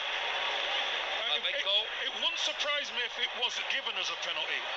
But I just think because he's so close, he can't get his arm out of the way. Well, he's going over to look at the monitor to decide whether or not Michael Keane has made his body unnaturally bigger. Were his arms outside the natural silhouette of his body? It was, yes, it was. And does the deflection negate that fact? Now, that's the subjective questions that Craig Pawson will be asking himself when he watches it. Is the distance, is the velocity going to stop him from giving a penalty?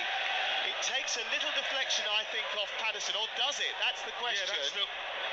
If it doesn't, and it just hits the arm, that's a penalty. No, I don't think it did take deflection off Patterson. It's got off his hand.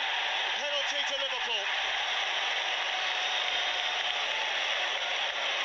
Just as a player that played many years ago, I think that is very, very harsh. But I really do. I know the rules. Okay. I understand the rules. It's easy to say that, though, Ray. But we have to judge the officials on the current law book. Yes, absolutely. Yeah, and according to the rule book, his arm's out in an unnatural position.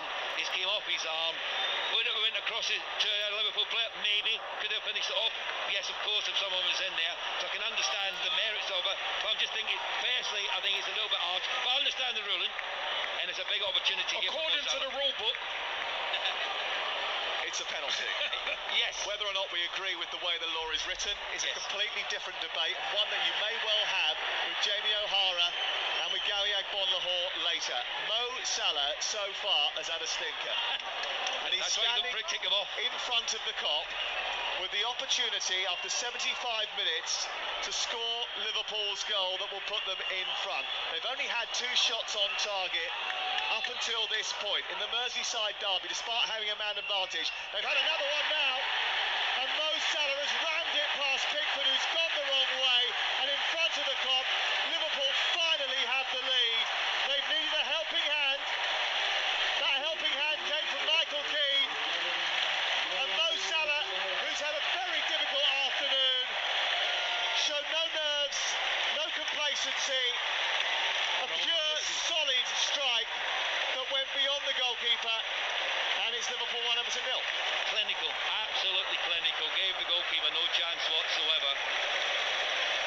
He's delighted with that, as are the majority of the fans in the stadium. The Everton fans, some of them are starting to leave. We're just going over to my left-hand side. They're actually going out the exit at the moment. I don't think they believe they're going to get back into it. Hold on.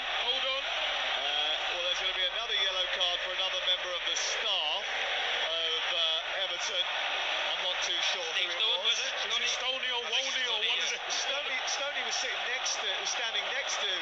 Maybe Woney. It might be Woney who's sitting down. Sat down, 15 minutes to go, and finally Liverpool have the lead. 18 shots on goal. That was only the 3rd on target. And Nana at the other end sends a wild shot away to our left-hand side. So let's head off and find out.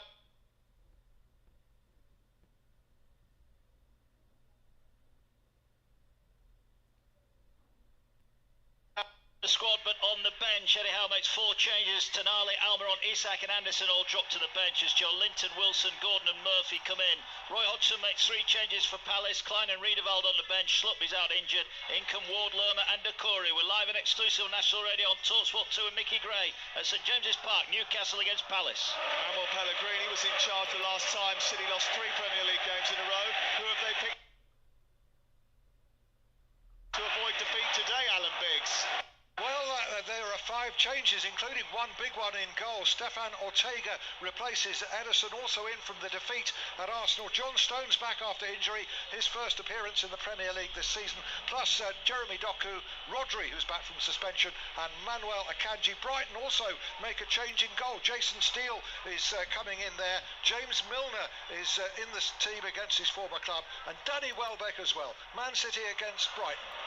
Back here it's still Liverpool 1, Everton 0. We've got 13 minutes to go in the Merseyside derby, and the goal coming from the boots of Mo Salah after what was well, it'll be a contentious penalty because the law's contentious, but I think under the current guidance that was always going to be given. Liverpool coming forward again. Szoboszlai from distance. He's playing more towards the left in this second half. Worked out wide to the right now, and Salah, who moves to the edge of the penalty area, tries to play a 1-2 with Nunez. Again, it doesn't come off. Goes out for a goal kick away to our right. Now, since last October, Forest have lost just 2 of their last 18 Premier League home games. That's some record, Jeff Peters. It is. Anthony Elanga returns for them today. No Callum Hudson-Odoi in the squad at all. We don't know why yet. It's the only change from the draw at Palace. 2 alterations for Luton. Mads Anderson is injured. Adebayo is benched. Chong and Mengi come in. New signing Andros Townsend is among their subs. Darren England is back in action today, but who have Brentford and Burnley picked, Ollie Klink? 3 changes for Brentford, Sam, from their loss to Manchester United last time out. Out comes keeper Strakosha, Ruslev and Hickey. In come Flecken, Onyeka and Morpie. Burnley also make 3 changes from their defeat to Chelsea before the break. Out come Delcroix, Brownhill and Vitinho. In come O'Shea, Roberts and Amdouni. At the G-Tech, it's Brentford against Burnley. Luis Diaz comes forward for Liverpool, moving up towards the midpoint of the Everton half, into the feet of Alexis McAllister. Liverpool lead by a goal to 0, live on TalkSport, and it's with McAllister once again. And Joel Matip, who came on when Konate was given a let-off And it's playing it forward to Salah, who's been wrestled to the ground. He's given a free kick on this near side. Mikalenko is the guilty party. So let's go off to the Vitality. The Cherries are without a win since Gary O'Neill was in charge of them. He's back today, but he'll want to increase the pain, Ian Abrahams. Certainly will, but there's an exciting development with the team news. Alex Scott, the youngster, signed from Bristol City, makes his Cherries debut this afternoon. 4 changes for Bournemouth. Aarons, Kelly, Scott and Brooks all come into the team. As Wolves, 2 changes. Simono and Lamina are both out suspended, so Traore and Matt Doherty start for Wolves. Arno Danjuma is on for Andre Onana here, and we've got 10 minutes to go. Joe Gomez about to come on, and he's going to replace Luis Diaz. So just making sure that all bases are covered, I think Jurgen Klopp now they've got the advantage. Just in case there's any late set-piece drama, and Liverpool's set-piece defending hasn't been great, so getting someone big, tall and muscular on the pitch is probably the idea. Yeah, I think not, they'll just go to your flat back 4 again, you know, the way that we were lined up. Diaz was playing as a left wing back, if you like. They were just playing with the 2 centre halves and Alexander Arnold, but Gomez, I would imagine, was going to that left back position for Liverpool, just to make sure that Everton don't get anything from this, because they brought on an extra striker. You know, that's what Everton try to do. They're trying to force the issue by taking off a midfielder and bringing on a more attack-minded player. Alexander Arnold's delivery in towards the edge of the 6-yard box is flicked away by Branthwaite, with the rivals, including Van Dijk and Matic, steaming in at the far post. It's steered out for a corner kick. It was a really good right-footed whipper from that far side, which had arc and spin, and it was well read by Jared Branthwaite. Yeah, brilliant ball in though, wasn't it? Top quality into a really good area. Expecting one of your teammates to try and get on the end of it. But well defended by the young Evertonian defender there, Branthwaite. 9 minutes to go. Here's the corner, far side, right footed in towards the near post, and the header by Jota. His glance straight into the arms of Jordan Pickford. It was a really good effort from Liverpool. Brilliant delivery from Szoboszlai, and an excellent header from Diogo Jota. Everton have to hang on there. They have to hang on in this game, because the deeper it gets, I know there ain't a lot of time left. They might just get one chance to equalise. Elliott finds Szoboszlai, then McAllister back to Szoboszlai under pressure from Danjuma, switches the play to the right. Trent Alexander-Arnold brings it down and funnels the ball forward. You're listening to TalkSport, we're live. Liverpool 1, Everton 0 on TalkSport with Now, and don't forget with Now you can stream all the Sky Sports action like Chelsea, Arsenal and Sheffield United versus Manchester United live today for £11.99, no contract. Search Now Sports. Here is McAllister looking to try and search out Salah, and again the ball wasn't great for him. It's come out and cleared away by Everton. Beto trying to cause Matip problems, doesn't do that. Elegantly defends and pushes the ball into the right fullback position for Alexander-Arnold, who brings it clear. See Liverpool at the moment, they're 1-0 up. They don't need the second goal. What they have to do is win the game 1-0. Make sure they don't give any encouragement from Everton to get back in the game. So just keep the ball at the back. You don't have to keep going forward with the ball now. This is the occasion where just go back to Matip, get it out to Virgil van Dijk. Joe Gomez shouldn't be going right up high up the pitch. He should go in the left back position, and then that brings Everton higher up the pitch. Then it leaves the space to play into. Is that naivety for those I on the pitch? I think Jurgen Klopp's not too happy with what he's seen. I mean, you don't need Alexander-Arnold going and making an extra midfielder now. Stay in as a back 4, just pass it around and say to Everton, if you want to get back in here, come and get the ball off of us. And when they do that, they'll leave spaces. And what should Everton be doing now? Well, Everton are going to have to take some risk. If they take some risk, then obviously it will leave gaps at the back. Again, Everton have to take a chance, but they've got to get the ball back. That's the most important thing now. Jota has it on the wide left for Liverpool. This is the start of a good run for them. They've had a difficult start to the season in terms of fixtures and done well. Now slightly lighter set of fixtures to come, where they'd expect to be putting themselves in a good position. Here is Szoboszlai sending it square onto McAllister, and then further on to the left. It's taken by Joe Gomez, who flicks it into Jota's path. He plays it to McAllister on the edge of the area, who delicately drifts the ball towards the edge of the 6-yard box. It's caught by Jordan Pickford. That's such a waste, Sam, honestly. They've worked it really well. They've been patient. They've went from the right side to the left. Gomez into Jota, McAllister, and then he just flights a hopeless ball in, aimless ball in, which always favoured Pickford to come and collect it. The only thing that Everton didn't do was get the ball further downfield quickly enough. They've really iced Beto. Danjuma's gone, I don't know where he's really playing. He's just running around, to be honest. I thought they might have went with, instead of back five, get a back four, push someone else into midfield and try to have two strikers and put a little bit more pressure on the two centre-halves of Liverpool. Liverpool fans in fine voice as they pop the ball around in midfield, knowing that they can see themselves on top of the Premier League table in the not too distant future. Leading this game by a goal to nil, but here's Nunez inside the area trying to get beyond two defenders, and Tarkowski just hands him off and says, get out of the way. Get out of the way. Pushes him to the floor. Liverpool have it back again. They move out towards the left-hand side. They will be on top of the table courtesy of goals scored at the end of this game as Nunez tries to go down the right corridor, cut out by Branthwaite again and cleared out towards this near side. I mean, Jurgen Klopp actually has done a good job of rebuilding his team, involving that front three over the course of the last year, refreshing it whilst not destabilising it. Not easy. He's had a harder time reconstructing his midfield, but he's getting there.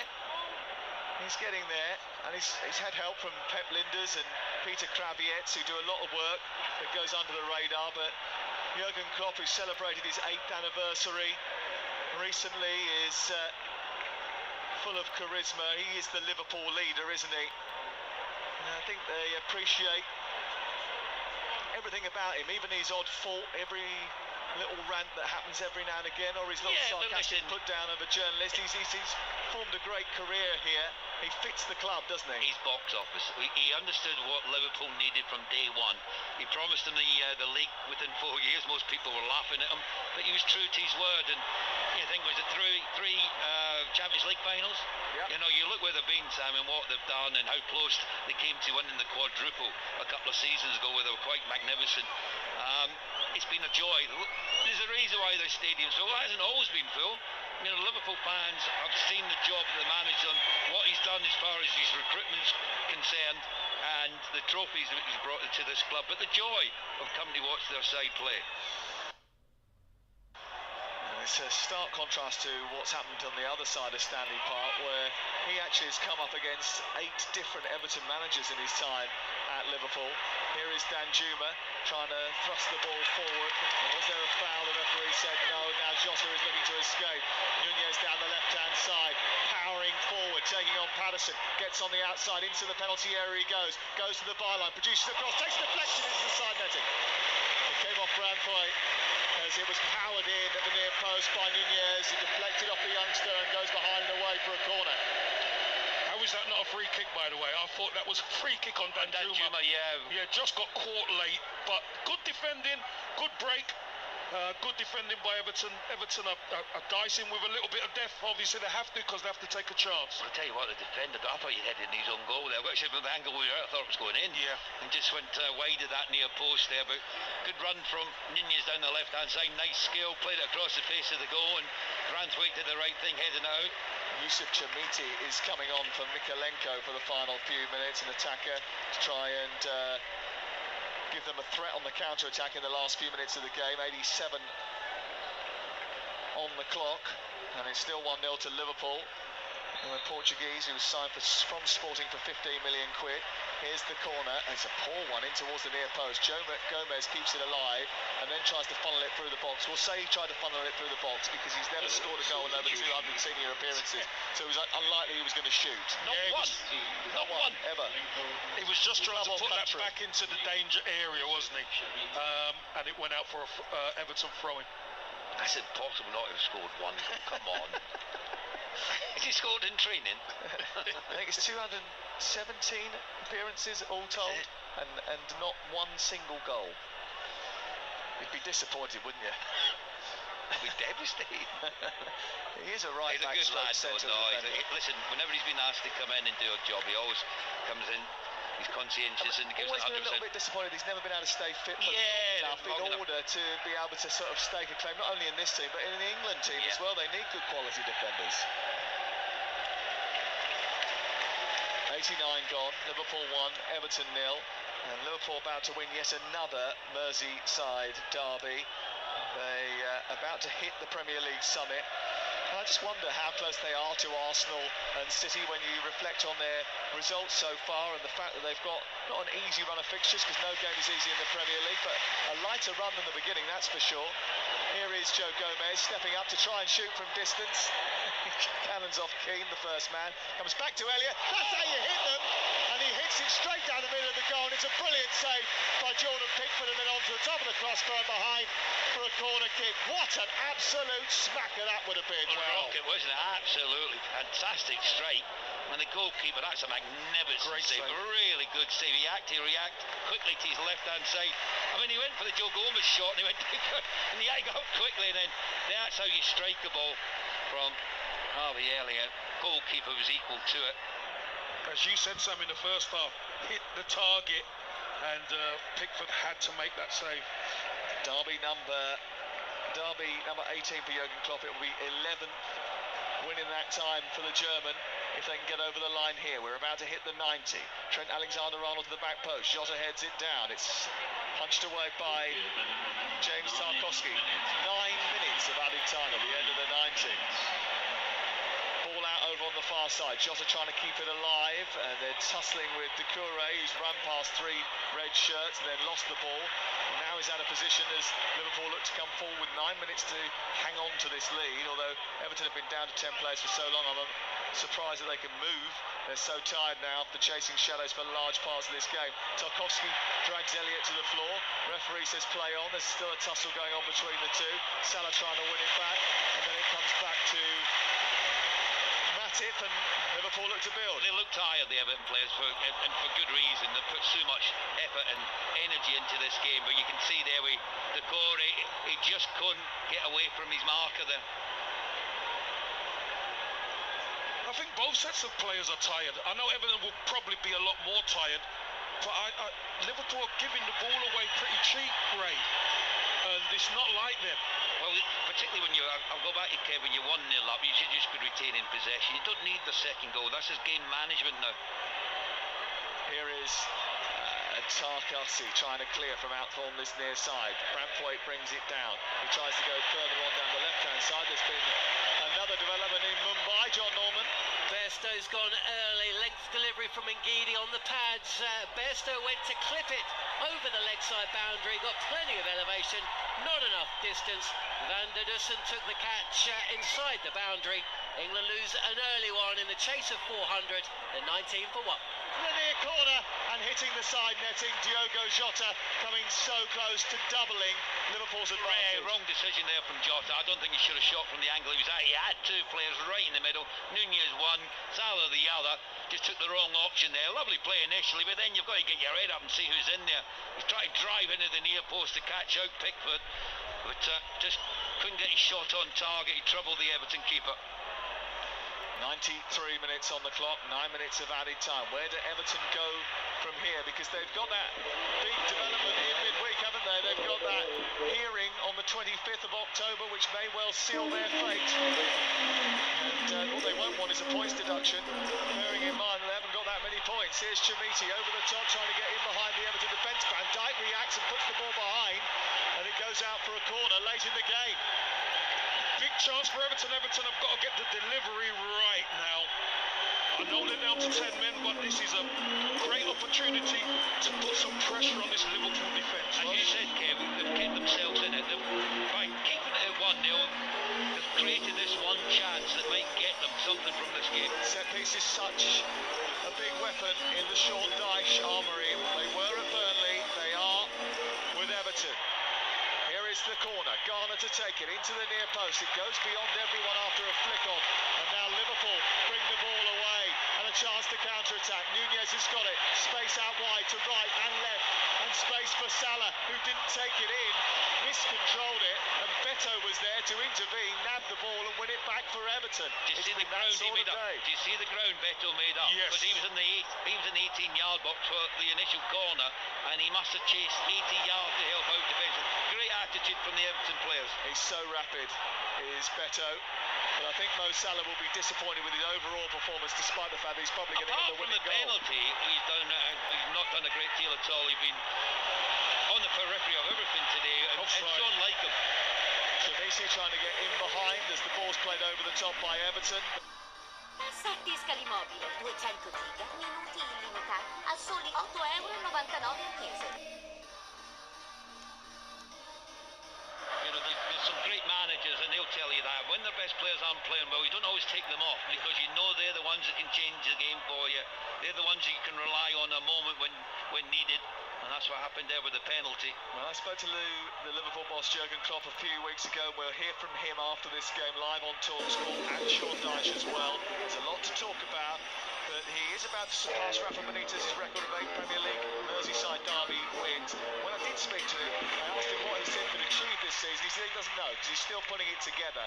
But when you think of how they've started the season, you think that they're now top at this moment in time. That may well change over the weekend, but they are up there. And they've got the depth, they've got the strength and depth, they've got the quality of the players, and they've been there before. They've been through situations like this. It's still very early. We're only at the 9th league game of the season. There's still a lot of matches, a lot of points to be played for, but there's no doubt when Liverpool play well and they play with a tempo and the quality they've got up front, they will pose a problem to every team that they play against. Still 4 minutes to go of stoppage time with it 1-0 to Liverpool. Szoboszlai beats 2 players, gets to the edge of the area, right footed, tries to chip it towards the goalkeeper, and he just didn't get the execution of that at all right. And once he got in front of goal, he ended up spooning it over the top of the crossbar. I think it's her fault, because before the game talked to Richmond, he said what a player he was and how he gets into great goal-scoring positions and he can score goals and create goals, but his shooting hasn't been quite there today. Nunez has been played over the top by Elliott, and he's charging through, and he's got to deal with Keane here, and he can't get it under control. Bumps into Tarkowski. The rain starts to come down on the playing surface as Beto tries to get on the end of Chermiti's flick on. It's away by Van Dijk, and it's out on this near side. Klopp's not happy. He wanted Nunez to hold on to that ball a little bit better. He didn't, and it goes out for a throw-in. Is there going to be one last chance for Everton in the Merseyside derby? Wait to take the throw-in on this near side. It's level with the edge of the Liverpool penalty area, tucking the goal away to our left, and then Craig Pawson says, no, you've stolen too many yards, go back, keep going back, now you can take it there. It's thrown into Doucouré, back to Branthwaite, miscontrolled, it goes out for another throw. Everton want to get things moving quickly. 96 minutes and 30 seconds play.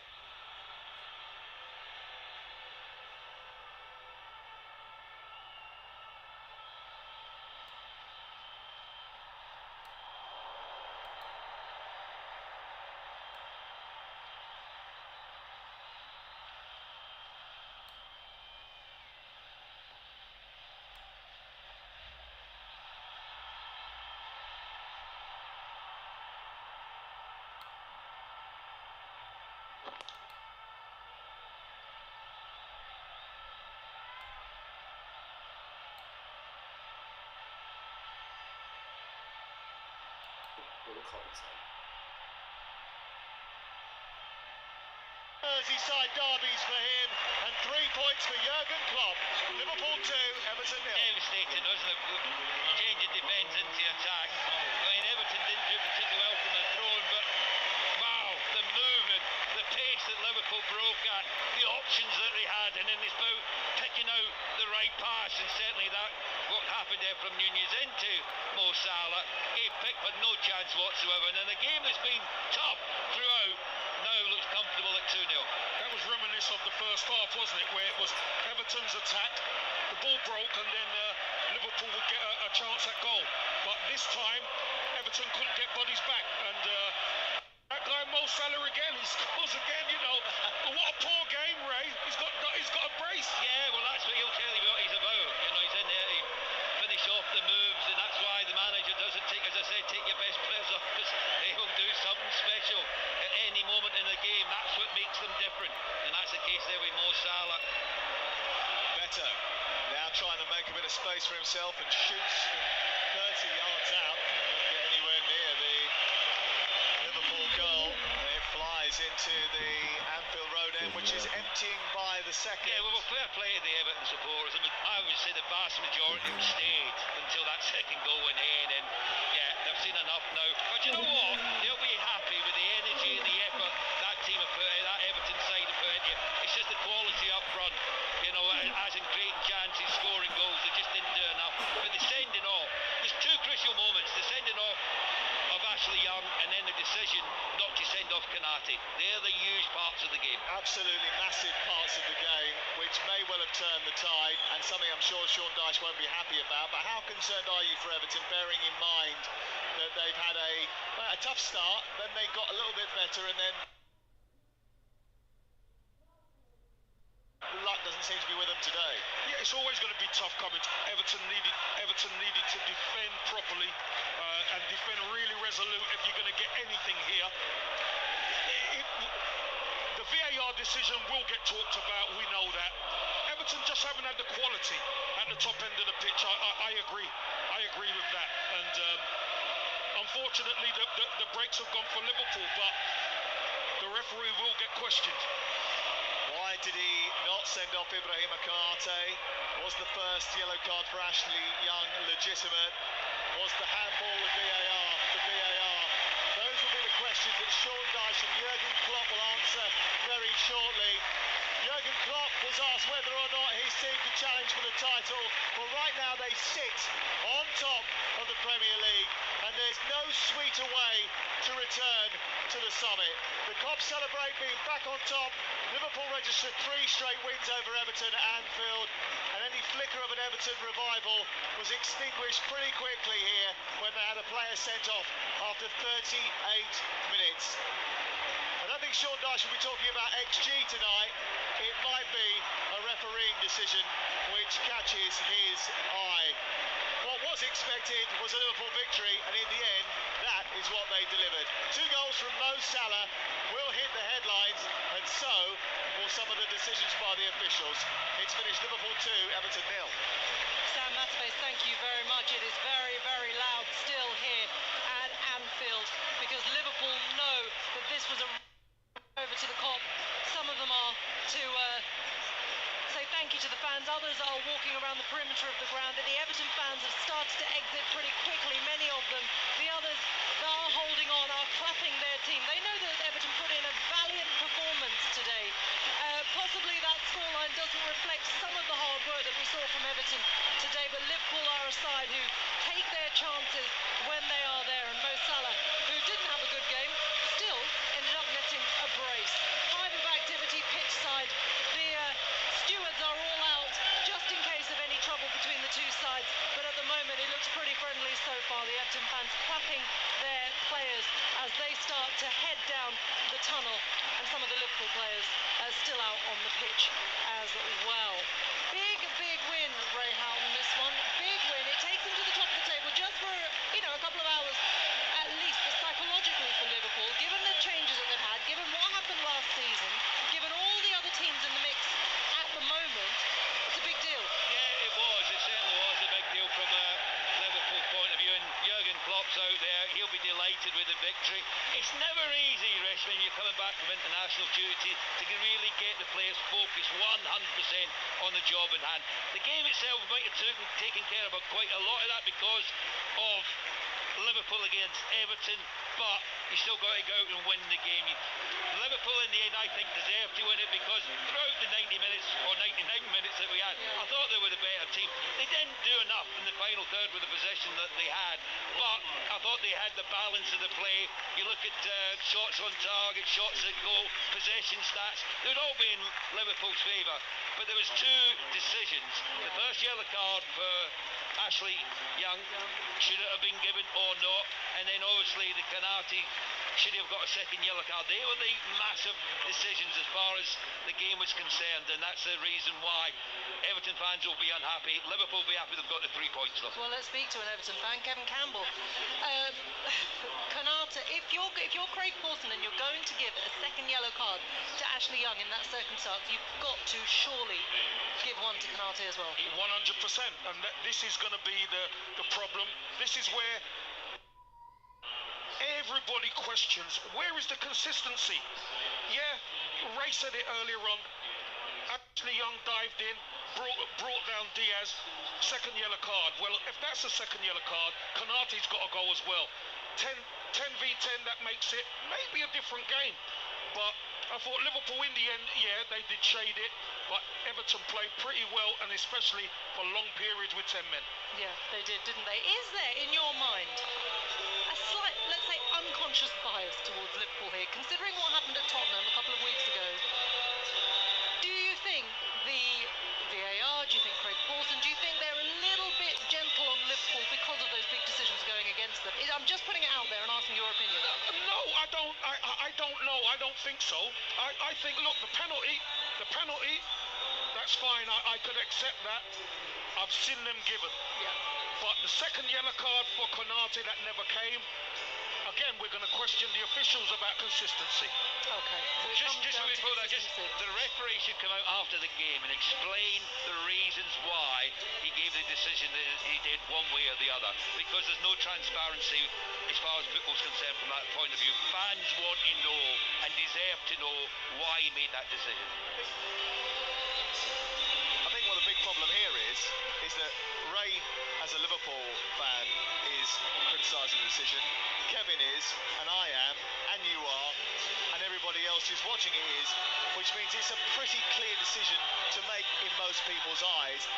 I am very surprised it didn't generate a red card, and it's not what the officials need at this time.